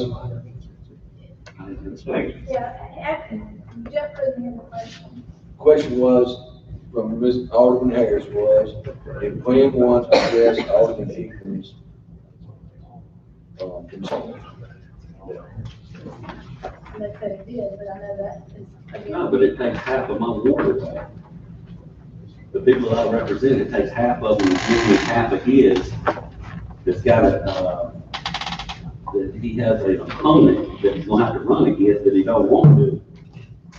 What are you talking about? You know exactly what I'm talking about. Ben Piper's sitting right there, and he's in your ward. And every one of those, every single one of those, except the two that Mr. Carter, recommended, takes him out of yours. Or is that just a coincidence? I didn't draw up the plan. No, but you sure liked him, didn't you? You wouldn't call him and get him to adjust it, would you? I did not like the ones that we were voting on tonight, that's for sure. Of course not. This is a deviation of 6.73 Ward, this plan. It appears to me half of Ward 6 is 750 people. Half of Ingram's ward would be over 1,500. So Mr. Higgins not picking up anything. He's just losing them. So am I. I'm losing a bunch. Right. But that is, I had about 3 times more than everybody else for many, many years. Why didn't you say something many, many years ago? It wouldn't have done any good, we haven't done anything in the last 15 years on it. Could have done something 3 years ago. Well, if we're gonna open that, Ward 6 at the present time shows 1,578 votes. You back to Ward 3, 3,293. Ward 4, 3,281. Ward 5, 3,035. And Ward 6 is 1,578. Oh, I ain't gonna say, yeah, I mean, we had opened it for discussion with the audience, and then we kept discussion with the board. All right, you wanna make a motion, Mike? Any more questions? I'd like to make a motion that we go against the recommendations of the attorney, take Ward 1, with the deviation of 6.73, and it increases the black population vote in Ward 2.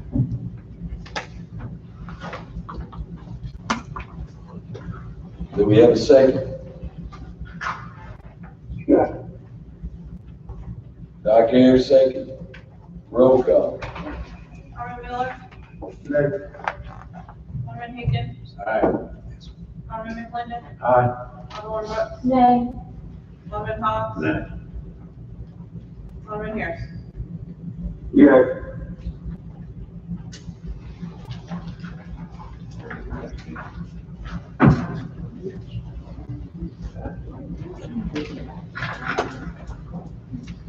I can vote the time. Yes. Well, I'm going to have to state within the United States Constitution. And that's below 10%, and that's the max black voting age power. I vote yes on plan number 8.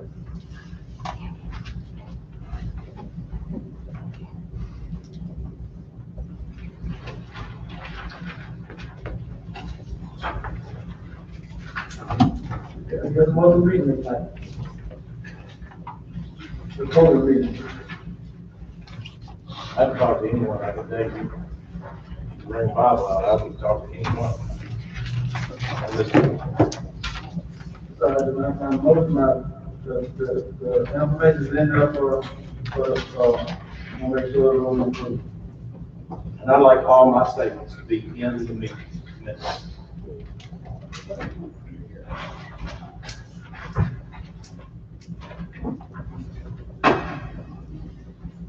Please.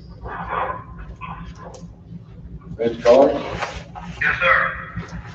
Now, action was the attorney to defend that claim. Can you defend number 1? You're gonna get ready to defend it too. Can you Yes, defend sir. plan number 1? Yes, sir. Plan number 1, not the Alderman now. Now, those Sure, are yeah, plan that number, was plan 1 that CMPDD prepared. That was 6.some-odd% overall maximum deviation, right? is that defendable? Yes. Does it comply with the voting rights, section 2? I think it does.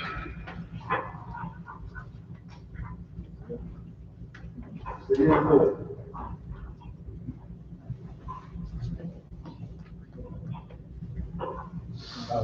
Next time. Vote granted, next item. I want to make sure I get my maps back. I don't know who's got them. We got another here, Kathy. No, I got none. I'm gonna let Mr. Carter. Item number 20, discussion of, I'm gonna let you. You don't need me anymore, do you? oh, no, sir, I don't. I do appreciate it, okay? All right, thank you very much. Appreciate it. I haven't seen this thing on the page. Is that where I'm at? All right, item number 20, discuss to authorize to pay MPO dues. I'd like to ask you that to be tabled until we get some more information from the county on statistics. Do we have a motion? Motion to table. Second? Second. All in favor? Any opposed? Motion granted. Item 21, authorize to advertise a public notice for the water and or sewer infrastructure development for the Hernando West Development Project on November 17th. This is to advertise a public notice. Excuse me? Sewer. What is it? Water and or. Oh, sewer. Sewer only. Do we have a motion? Second? Second. Roll call. Alderman Higgins. Aye. Alderman McClendon. Aye. Alderman Brooks. Aye. Alderman Hobbs. Alderman Harris. Aye. Alderman Miller. Motion granted. Item 22, approve the budget amendments 2020. Do we have any questions?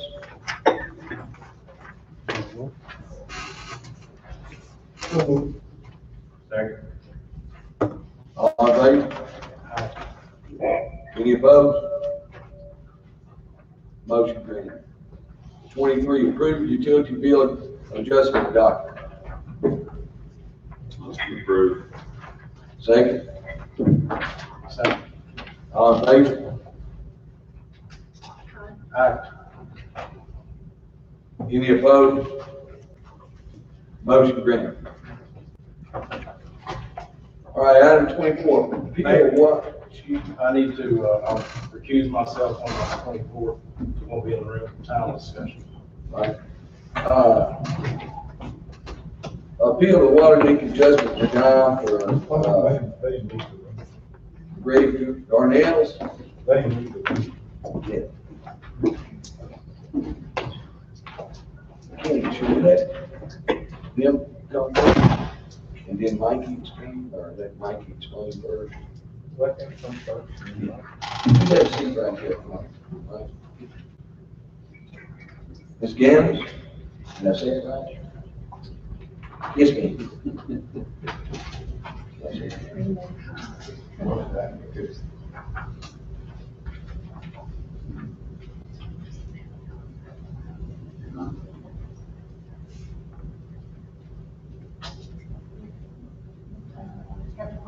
How are you doing, ma'am? I'm doing better than I was, thank you. I received a utility bill from City Hall, and it was quite exorbitant. The amount due was $10,198.56. Say that again. $1,198.56, which I paid $50 on just so I wouldn't get my water turned off. And I wanted to see if something could be done about this. To give you a little bit of background, I've had some health issues. Starting in July, I went to the doctor repeatedly and received medications for hearing loss and pain. And I finally wound up going to Dr. Neil Becker in Germantown, Tennessee, to have my eardrum punctured and a tube put in my ear because I had fluid behind my ear. Well, when I got this ill, I figured out what happened. My daughter came to get me and keep me with her during my surgical procedure and to take care of me after the fact.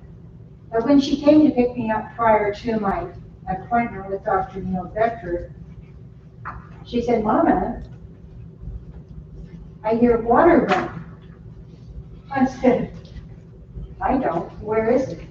She walked around my house and she found that the front bathroom, the toilet was running. So she proceeded to turn the water down low near the floor. She took the top off of the tank and she fiddled around with the insides of the toilet. And she got it to stop running. I've always paid my bills on time. I've never tried to shirk any of my responsibilities, but this was a little bit more than, I'm on a fixed income. I'm 74 years old. I draw Social Security, and most of my money is allocated to pay my bills. But with this, I think you'll see there's been some schematics made. When my daughter turned my water down in the front bathroom of my home, the schematics showed that the water usage went down right away. May I show you these? I think we've got them all. Oh, okay, okay. Well, maybe you have copies of everything I want. I believe we do. Okay, that's good. Thank you. But I don't know what to do other than if I am told I have to pay it. I'm hoping that the city will allow me to make payments on it. It isn't because I didn't want to take care of the property that I'm in. I always report any issues to my landlords, and they always repair them for me. But again, I did not hear it. So I'm thinking and I'm hoping that that will be taken into consideration for what has happened here. So to kind of make your story short, you had health problems, you documented it, documented your time gone. You put your medical records in here. And you had a hearing issue. Yes, sir. And you're asking the board for possibly some type of forgiveness. If it's possible. You can't forgive it, Mayor, y'all. Some kind of reduction. You can't, you have to find that they didn't receive the benefit of the service. You cannot forgive. But we got to find they didn't receive the benefit. Is that right? Correct. Kenny, do we have the ability of, I guess, not prorating, but, Y'all have the let different- people pay installments. well, but I was talking about even what, reduce the amount, can you I adjust think it? either, it's either, Either one or the other. Okay.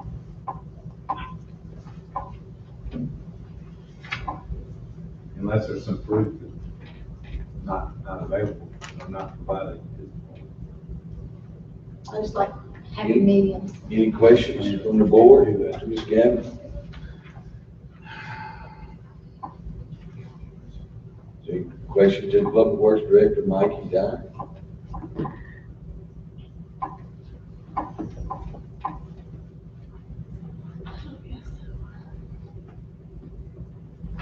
Mike, you did reread your meter, correct?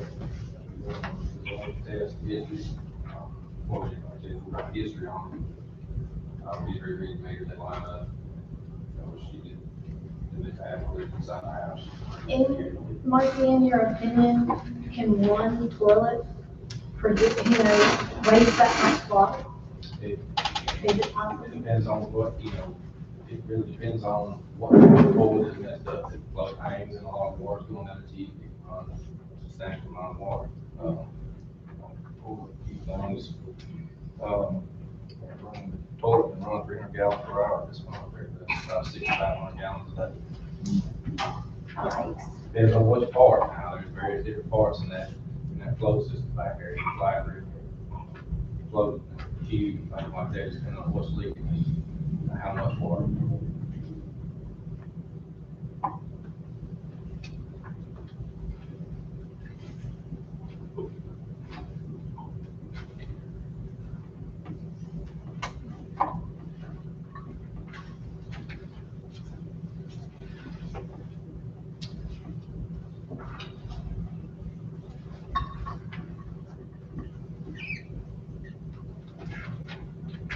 Any questions?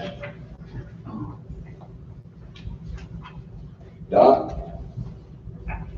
No question. And based on the usage, it appears that all of this took place in 1 month. That's the jump, if I'm looking at the numbers right. From August 31st to September 30th, that's where, and it was all basically in 1 month that it jumped that high. Yes, ma'am. I paid my bill the month before, and it was $45.33, I believe. And then from that, it went up to $1,100 and change. Was that the time you were in the hospital? My daughter came to pick me up, to take me to her place, because I had to go into surgery the following week, so, I think on September 11th is when she came to pick me up. And then I stayed with her for 3 weeks to have the procedure done, go back to a checkup and. So you were away from your. Another follow-up. So I'm assuming that the water ran while I was at home, but I didn't hear it. So I don't know. Your first recollection of the water leak on the inside of the house was when you got it. Pardon me? It was when you received the bill, is when you recognized you had a leak, that you couldn't hear. When my daughter came to pick me up, she informed me that there was water running somewhere in the house. She went around and checked my washing machine, checked everything, and went into the bathroom, and she said, "Look, Mom, no water was on the floor anywhere, but she turned the water down near the floor at that toilet, and she said that stopped the sound of running water, which I never did hear." I just didn't hear it. So has the toilet been fixed? So that it won't leak? Yes. Not just turned down, not just the water turned off, but you've actually fixed it, you've repaired it? Yes, it's been repaired.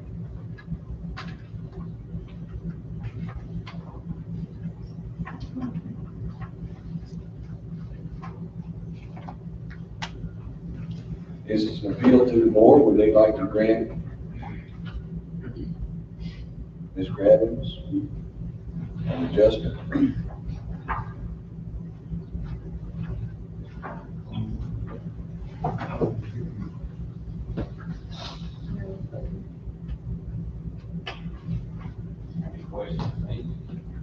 Any more from Mike?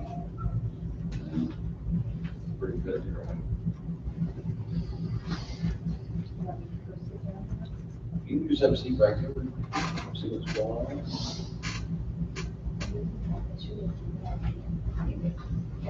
I guess our stickers up there on the front are still the same, down. I'll make a motion. Given the fact that she was away during, I know, I see that, I was gonna make a statement beforehand. Given the fact that she was away from her home during the majority of the time that this bill went up, I make a motion to adjust the utility bill for Miss, how do you pronounce your first name, Carl? My name is Gary, like the boy's name, Okay. and my last name is Canales.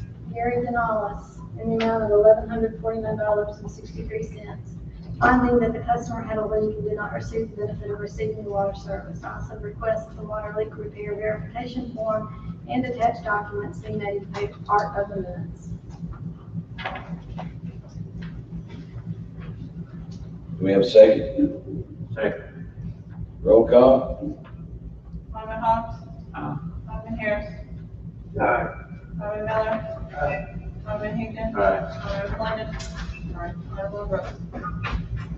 And I will say, just so you know, I am not going to get that money on a leaky toilet. You can ask the Lord, but I feel your pain. Your motion, your approved. And what does that mean, sir? You just got a credit of $1,149. Oh, my God. Thank you. Well, you did good documentation. Thank you so much. You're Thank you welcome. so very much. Appreciate it. All righty, 25, appeal of water decongestion denial for Vicky Tillman. Oh, yes.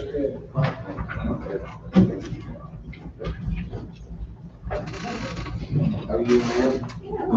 I don't have one for Vicky. I don't either. What was it on? What was it, you the first page? I don't know. 35, 63, really. That's a whole track. Can't staple together, man.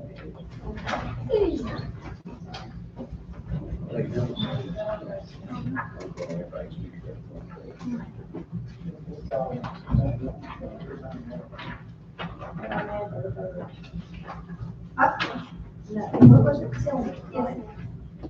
It has an email on top. It's next ordinance.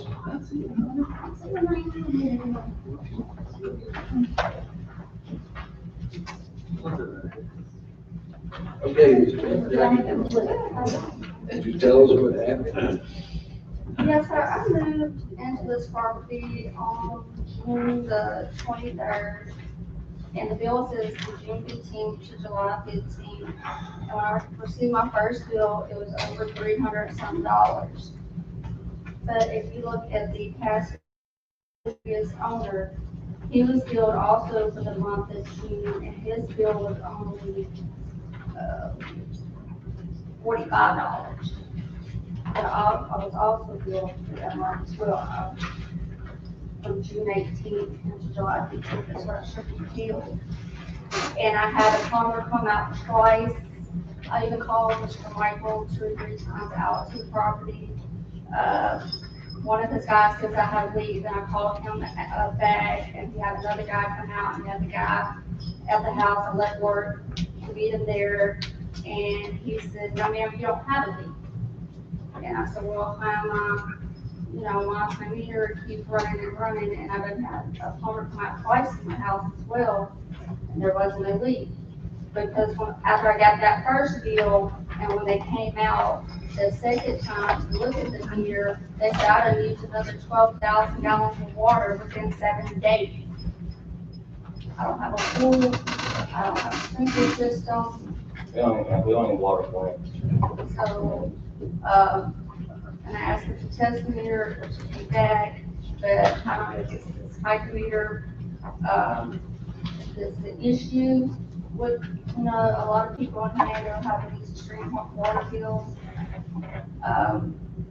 Before this, I rented a property in Hernando, but it was the Belmont Water Association. I had a pool at that address, and my bill was never over $100. And with, Roughly same size house. and with the last 3-year history at my new home, the highest bill ever was $87. And if you can look, I don't know if they didn't read the meter while the house was on the market. And it was, when they finally read it, it was from the last 6 months that it was on the market until I bought it. I'm not sure. Like, you just compared your water bill to Belmont, how much did you see the highest bill you ever had? When I fill my pool up every year, my highest bill there was $100. It was only 112 this time. Exactly. But this. I mean, it's just $12 higher. A lot of people get confused about our water bills. A lot of other charges on there other than water. But your water was $112. Yes, but anytime before that, my bill was $50 to $60 at my water association. But I'm just about the bill that was my first bill, that was $337.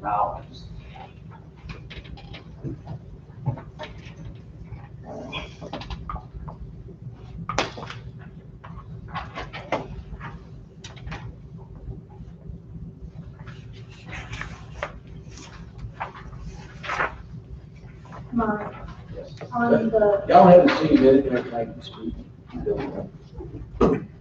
Mike, Yeah, what's the? there's no dollar figure on here. Not like you normally get. For a lead adjustment, you talking? Yeah. Because It was the last 6 months. I know, but they're still usually on here somewhere. Well, you can, where the math has been done, try to figure out what. I don't have it. Huh? I don't have it.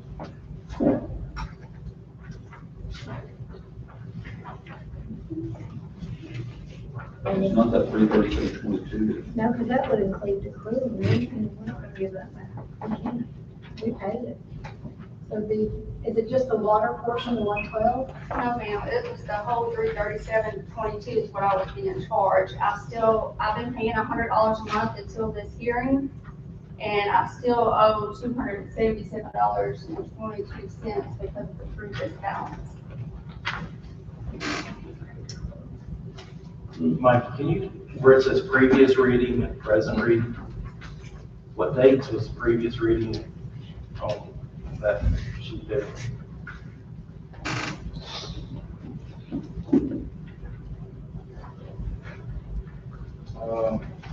That was when, I don't have the actual date when they reread that meter from the time she took possession. When they sold the house, the previous owner had it. I don't have it. So possibly what she's saying is true. The last reading we had on the previous owner was 340. We went back out, reread the meter, and I read it 344. And ma'am, when did you move in the home? June the 23rd. June the 23rd? Yes, sir.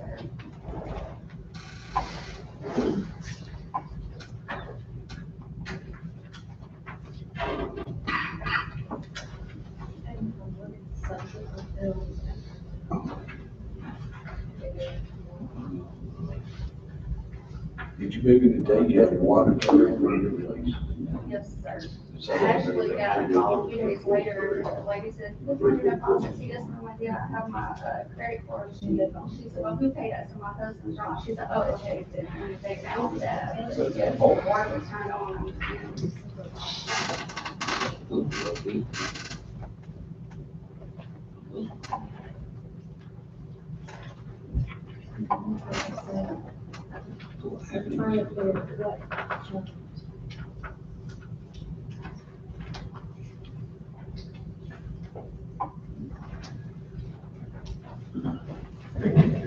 On my city jail, line toilet, they never was trash. Yes. Yes.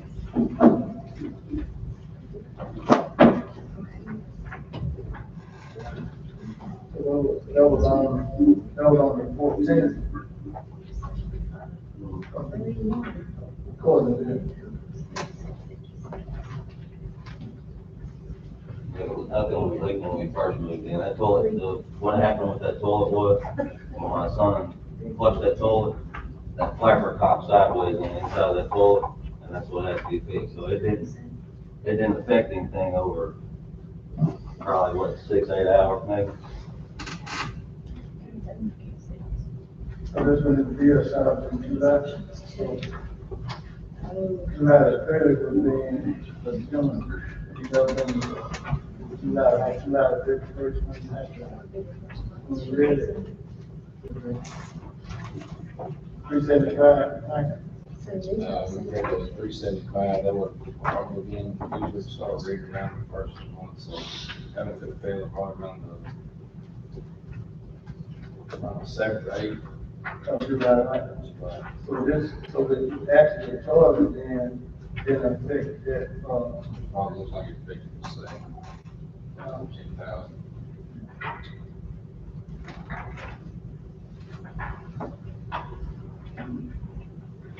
so we moved in June. June 23rd. Moved in June, and the meter was read probably first, second week in July.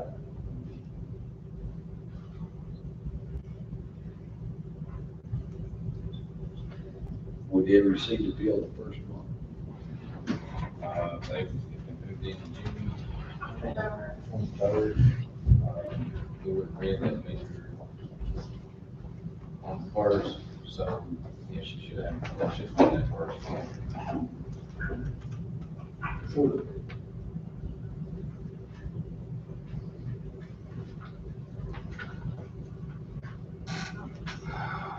And the one on the previous one from June the 30th, that means that one was read around the first week of June, correct? She may be in on the 24th, which. I'm from the previous one, it just showed, Oh, okay. 344, the M&D. So the M&D was probably there around. That was probably their final deal, so yes, it would be ready. First and second week of. Question, and I finalized that business cycle, we're ready probably 2 or 3 days before they move in, before they were, after they made a commitment to the house. So from the 30th to about the 7th, we had, the big music in the first 7 days.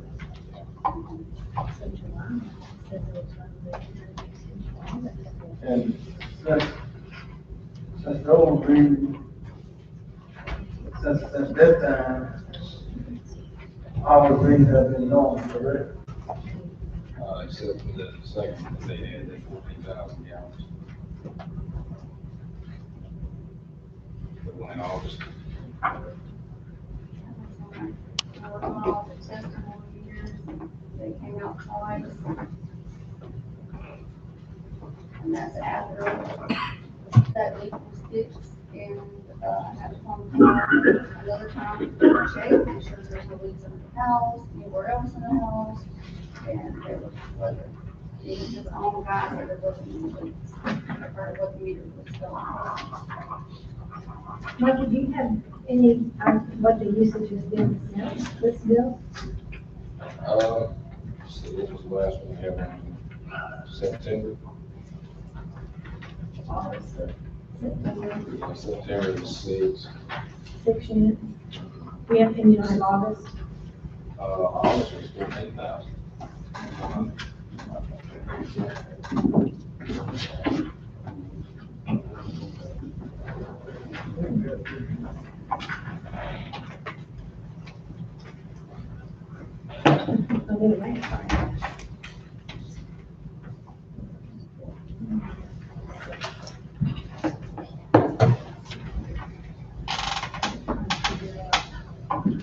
A mystery, what happened?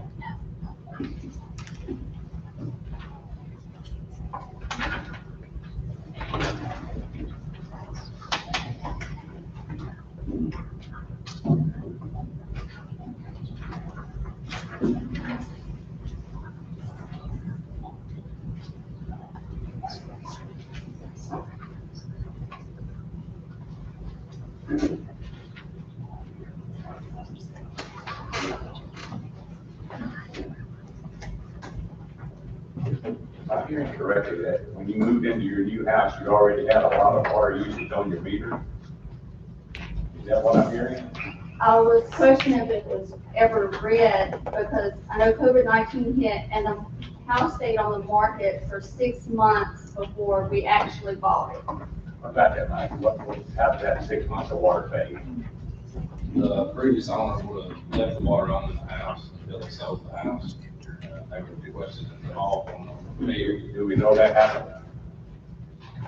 According to this, it looks like there was no usage from the previous owner for those units. Well, we used, 4,000 in March, 2,000 in April, and May 2001. When did you move in? June 23rd. All the water used there. On June 23rd. Can we go back and work forward from when they moved in? How soon was the meter read after they moved in? How soon, I'll have to get the documentation. When was the meter read? Like when they had. The home was not sold for like 6 months. Well, it says it was read on 6:30. It said the previous reading was 343 and the present reading is 344. The bill was 4509. That's not the actual date of the read, that's just the date. That's the main, yeah. Billing cycle starts. Okay, I got you.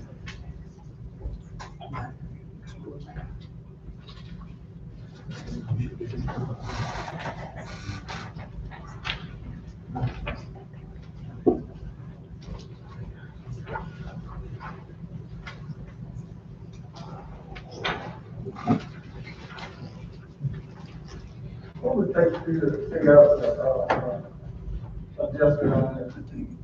Amount.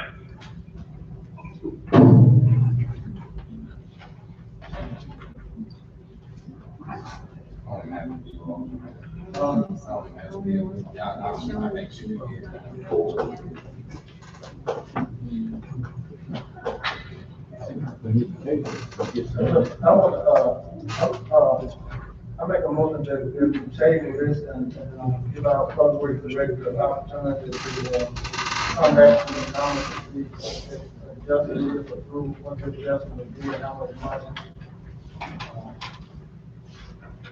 I second that. All in favor?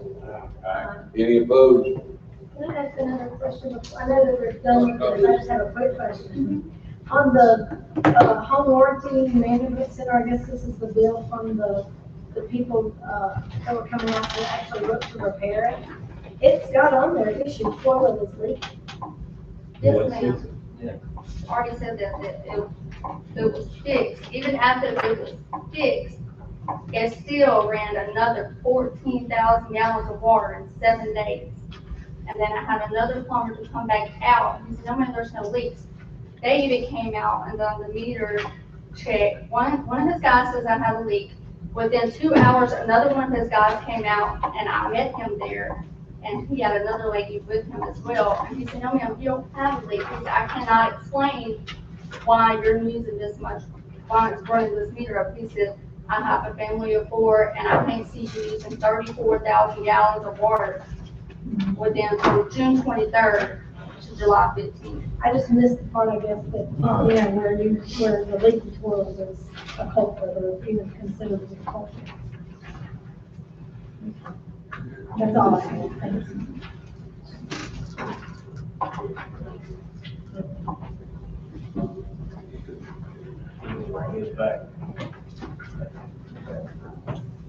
That was stable. Okay, moving on. All right, thank you. Bill water leak adjustment now for Spencer Ryan.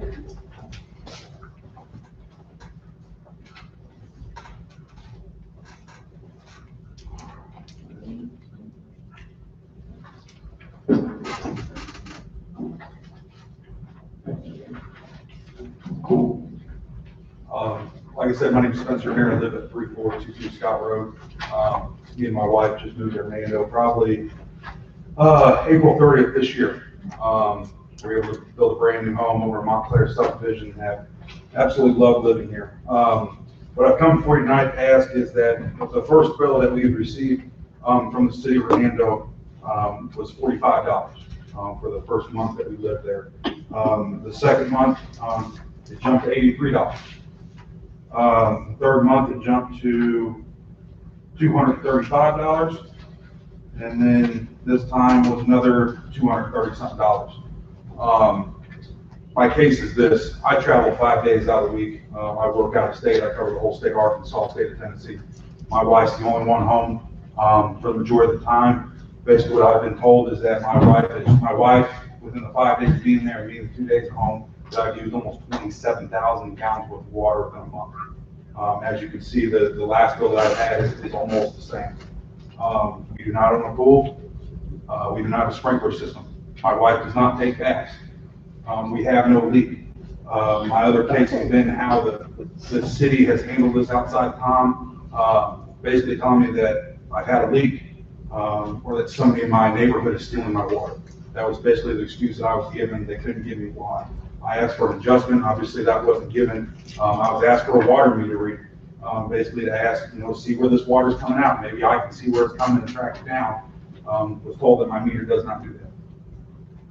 So anytime I've asked really any evidence for me to present my case to somebody, I've been met with resistance, whether my meter reads it or not. I was told that they sent somebody out to read my meter and it tested 101%. Well, I've never heard anything in my life ever testing 101%. Maybe 98, maybe 99% of 101. No one in their right mind can afford to pay a $235 a month water bill. I've continued to pay. My wife and I have paid $100 since then to cover us, to make sure we're not getting shut off. But there's no way I can afford this building. We didn't use 24,000 gallons of water between my wife being there 5 days of the week and me being there essentially 8 days out of the week. Have a seat, let Mike come up, then we'll get back with you. Yep, Okay, yes, sir. So we did test this, tested out at 100%, which generally means that the meter is overreading by a little bit. So for every 100,000 gallons of water, it reads an extra 1,000 gallons. The parameters set on water meters by the people that manufacture, they're allowed to read from 98% to 102%. And they're accurate at that range. So 101% would fall into that range.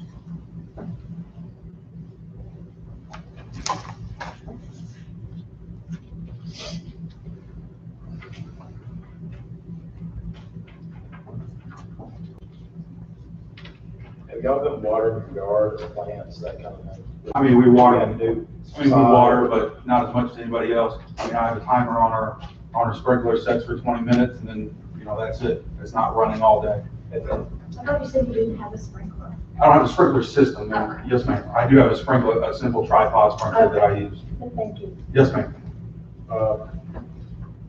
Did anybody at the city make you aware that you could get a irrigation? You don't have a sprinkler system. You don't have to have one. Yeah, I mean, someone was, yeah, they did make me aware that was a possibility we could do. Obviously, it would be a charge to my pocket. But like I said, whether I'm watering my yard or not, 23,000 gallons of water going through, coming out of my water system, being charged for it seems pretty high. Like I said, we live in a 2,200 square foot home, single story. I'm there my wife's there 5 days out of the week. She works a 45-hour week job. I work 80 hours out of state. There's no way that amount of water has come through our. Well, I got a question. Yes, sir. You noticed the first water bill that you got, it was how, $83.56? You know, I mean, you've seen that bill and said, oh, gosh, this water bill is a little high. Do you know the second, we're talking about the second one? Yes, sir. Yes, sir. I did notice a little bit higher. I just thought, it was us moving in.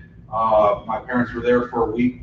That first time we moved in there for a week down from Missouri to help us move. So yes, I did notice it was a little bit high. Didn't, raise any red flags to me. I just figured, okay, that's basically what it's going to be around.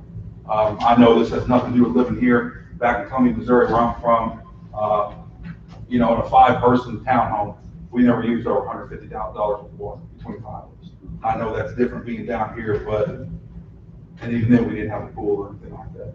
And then the 235/20 water bill, did that not raise a red flag? That's when I started this. That when we got that bill, that's when it raised concern. Did you go out there and cut your water off to see if your meter was still running? No, sir, I work out of state. I hadn't had a chance to. My wife was one that informed me of it.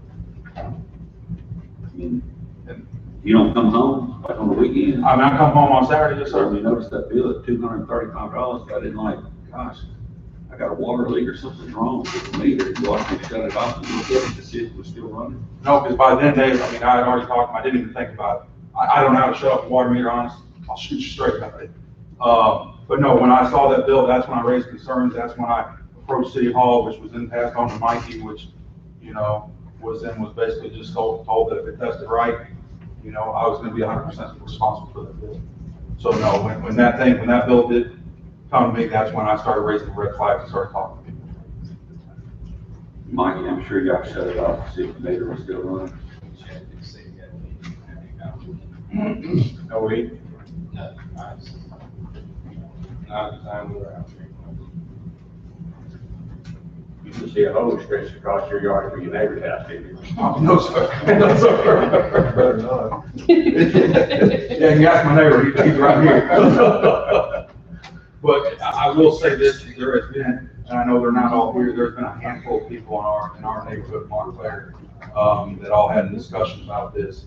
They all don't really know where to go, maybe after this, they will know an idea of how they can handle it. But there's been 30, 40 people in our neighborhood that bills have jumped dramatically within the past couple of months. People paying $78 on average, all the way up to, a chunk of $250. Is construction going on Yes, sir, but where it's at by my house is pretty much finished. I mean, there's, around the bend, there's 3 or 4 more houses left. But no, so the neighborhood's pretty much almost done. Not close enough for construction crews to be happening. You know what, I wouldn't put it past him. You know, I mean, if you got long enough hose, you can stretch it, put his house and get water. Or drive up. Yes, ma'am, or drive up. So I mean, it could be a possibility. Like I said, there's construction people in and out of my neighborhood 24/7.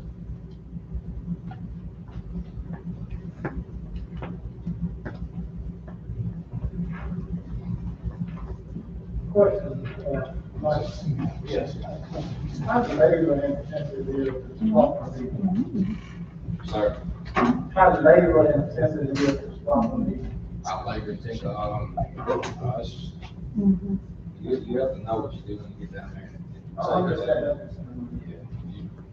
But I want to see it, I like to see it as this, you know, we got too much money, I like to see it go down on the 3 or 4 months.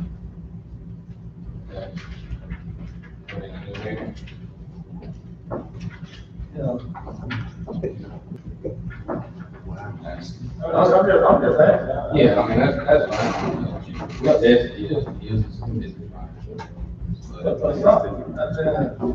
Something going on, right? I mean.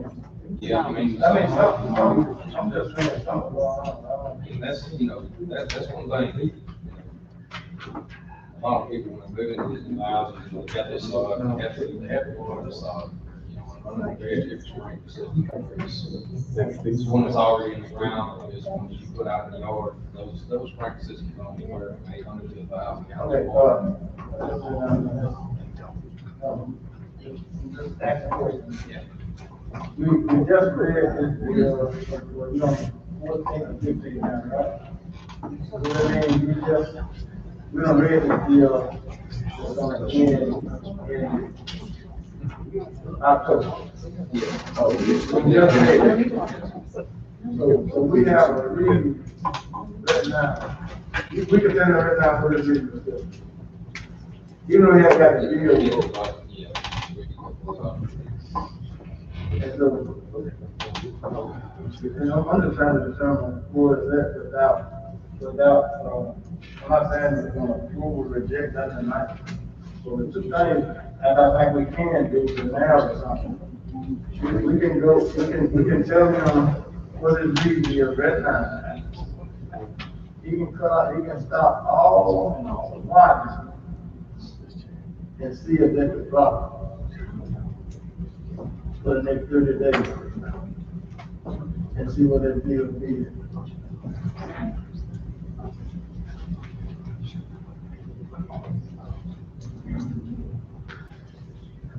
Mr. Spencer, you understand what I'm saying? No, sir. Okay. I'm asking him to, we just read your meeting. We just read your meeting the last week. I'm asking him to give you what you're reading is right now to determine whether or not if you're still in the 20 and 23 range. And then what I suggest you do, I can't tell you, but what I suggest that you do is don't watch anything. And that's gonna determine whether something wrong with our meter or else you have a leak in your house. If things going the way they are going now, you should have a reading of 20 something just like you had the last 2 months. There's no change, correct?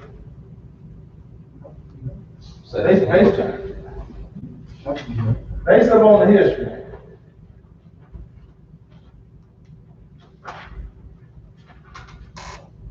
Based on the history. August the 31st, it was 23. Yes. September the 30th, it was 20. Yes. We just read October. Yeah. So if it's standard reason that he should have in the 20th reading now, additional uses, right? You should. If he didn't make no change. Well, and that's what I want to go back to, is this meter test that we did on his meter, you know, that's giving him the accuracy of that meter, with testing, it shows you it's accurate. Right Well, there. they don't have- But it, I mean, it would help him figure out where. Right, that's his what- problem is, but as far as the testing, meters, You know where the valve inside your home is? Yes, sir. Can you turn that off and then go out and look at your meter? Yes, sir. I've done that since then. Yes, sir. And there are no leaks. And the meter's been verified it's accurate. I don't know. Like I say, you gotta look at your neighbor, and see what he's doing. Well, I can tell you my neighbor right behind me had his meter box broken over in 2 months, so that means they're not reading his meter. I mean, that would bring up his problems or anything, but. I'm just trying to, I want, that's the way we'll be making this determination. I don't know, you get down, to go back and look at that, and to make sure that you don't have no Wi-Fi, not make sure that that's up to you. We look at it for the next 30 days and see if we already got it on the read, and make sure we don't have no other wiring that's going on except what you use on the inside. You have to determine about whether or not something's going on. You know, it's a high usage. I know, I'm just saying. I told a swimming pool every month. But we gotta figure out what's going on. And that's honestly my, probably my other problem with this, and what I've kind of brought up is how, so much obviously I'm asking y'all to look into adjusting my bill. The second thing being that how the city's handled this situation. You know, not so much Mike, but just the whole water department basically told me, you know, that if someone steal my water, I had a problem with one of my trash bags getting shredded, by the recycling machine, pick it up. I called in to ask about it. I was told that I had a ghost that tore my back. Looked on my neighbor's window, looked on my neighbor's camera. It's just a handle of the situation I didn't appreciate either. Basically told that the burden of proof was on me, and, you know, I was guilty until I could prove myself innocent. Well, that's what, not trying to go there, I'm trying to come to a resolution on it, you know. No, yes, sir, and I appreciate that. No. That's all I'm trying to do. No, yes, sir, and I appreciate that. It's not, not trying to keep the can or anything, but we realize something's going on, and we're just trying to narrow it down exactly what it is. And I appreciate that. And like I said, other than you and Tom have been the only two people that have really kind of said, hey, there's a problem here, something needs to be checked out. Other than, hey, we're just gonna test your meter, if it's good, then, you know, you're fine, other than being, you know, hey, maybe something's extra going on, whether it's on my side or your side. Well, that's all we're trying to do, narrow it, that's all Yes, I'm sir. trying to do.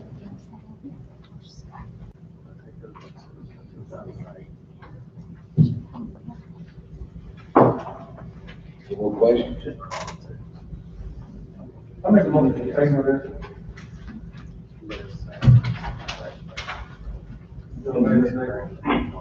We have a second? Second. All in favor? Any opposed? Yes, Steve. Thank you. I'll be in touch with you. Yes, sir.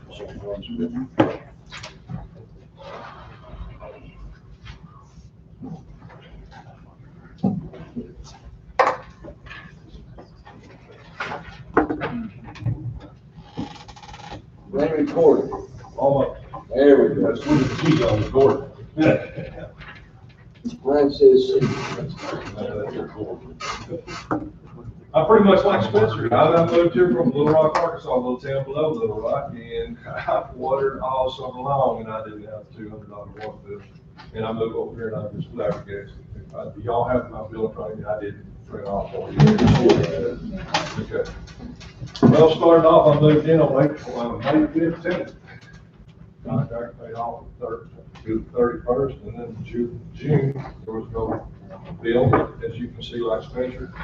My July bill was like $87, so, and I did water. I had a brand new yard. And then in August, I got a $237 bill, and it went up from there. I'm like Spencer, I work on the road too, unfortunately. And I do have one more dependent than Spencer. Instead of the dog and cat, I have 2 cats and a dog. And I don't think they drink that much water or use that much water. And last month it did go down a little bit. But what concerns me is when I called the water department and they told me that your meter is right, I had to raise a question.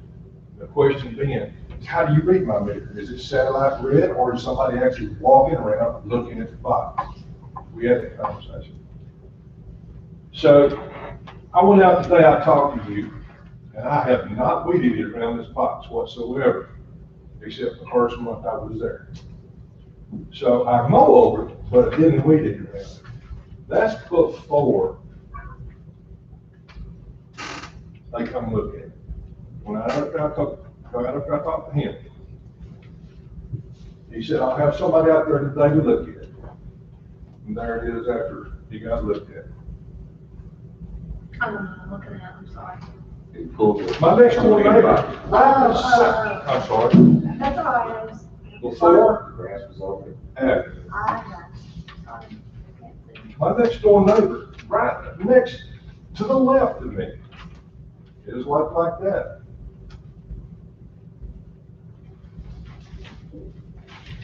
Looked like that after I talked to Tom. I went right back out there and took a picture after they showed up the same day. So, I don't know.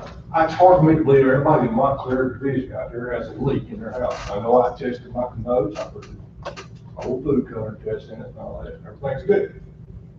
I did water a little bit to try to keep it green in the yard, but just like Spencer, I don't have a sprinkler system. I use a garden hose, put it on a timer, 45 minutes a spot, I'm done within a couple hours, every 2 days. I know, tell me about the cure charge, that I don't understand. Really, it goes through my water system, the water that I actually put on my yard, that they go back to the sewer system, I get charged for treatment on that. If you put in a meter for your irrigation system, then we can subtract that amount of water from your accrual bill. But if all the water goes through only one meter, there's no way we can separate it out, what you use in your house versus what you put on your yard. I have an irrigation system and I have a second meter, and all the irrigation water goes through the second meter. That way I do not pay a accrual fee on the second meter, only on the first meter. Does that make sense? Let me try to explain. Please do. Help me out, Joe Frank, I need to practice. Okay. Southern County Utility Regional Authority, they are the wholesaler of our sewer. And we charge a fee based on the amount of water. Our sewer is metered into the crew. So they charge us what is metered. So we get that charge. And then we get another charge split between the other cities to run that plant. Did I get that right? Sort of right. So Yeah, help me out a little bit, I need to practice. So is Hernando the only county that, the only city that gets charged, doctor charged? No. Down in South. Everybody. Everybody, even Yes, South. she does. According to my. Well, there is a part of South County. No, some of the county do not. Not everybody's on it yet, but here's where the people don't know in the county. When they build a house, they have to pay $1,000 permit for the crew. And they don't even get hooked. Mayor, there are some people in the South Haven area that don't pay the accrual fee because they're on a separate sewer. In Horn Lake. And it goes down in Horn Lake. Is that the one that goes to Memphis? Yes, correct. Horn Lake Interceptor Sewer, yeah. District. Okay. They pay a fee, it's just not, they pay. Like I said, I gotta learn this, I mean, it's So, you're charging me sewer charge and a water charge separately, and then you're charging me a treatment facility for the sewer and the water. That's in the crew, the treatment is also in there too. Well, it seems like I'm getting double dipped on that. No, because 99% of the water that comes in your house goes back out of your house. But you don't drink that much water. No, sir, unless you got a, like Mr. Higgins said, if you've got a separate meter for irrigation, it won't come through that meter. Well, okay, fine then, but nevertheless, you agree that one day everybody will have that charge. in December. But I'm in the same boat, it's a monthly bill, and I just wanted to get that right.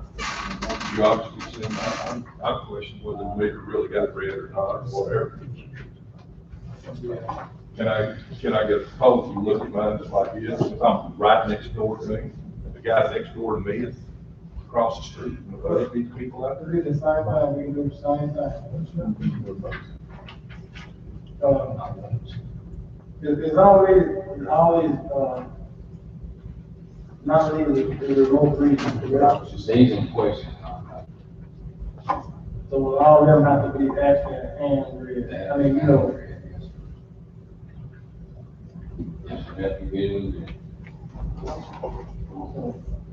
Look at the address. I mean, I was shocked when I got there, to the point. 34, 28 and 34, 22. Then I'm over in the 34, 28. And I'm over in the 30. Sounds Like, we got them over in the 38, 3400. In here, Oh, come on, like. Can we go back and look at those? I was ever gonna do the same thing.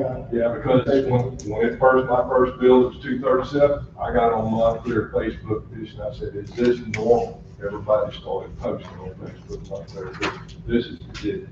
My bill's true.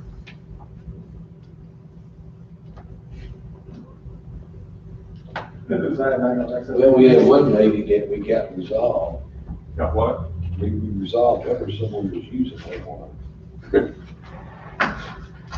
Well, So I'm not saying. I don't know how they're doing it. But she had a really high bill in there too, David. You know, you can use a lot more water than you think water. Make them up to the table and under the same guidance of the last. Y'all make stuff, we all make decisions. I mean, make them a decision on Well, we all say that we're gonna get that, just to put this on record, we also tested his meter, we actually tested it today. His come out, it was 100% accurate.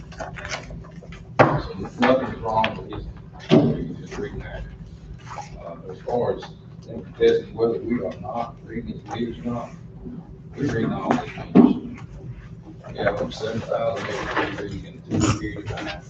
And I'm pretty hard on those guys when it comes to reading those meters, you know.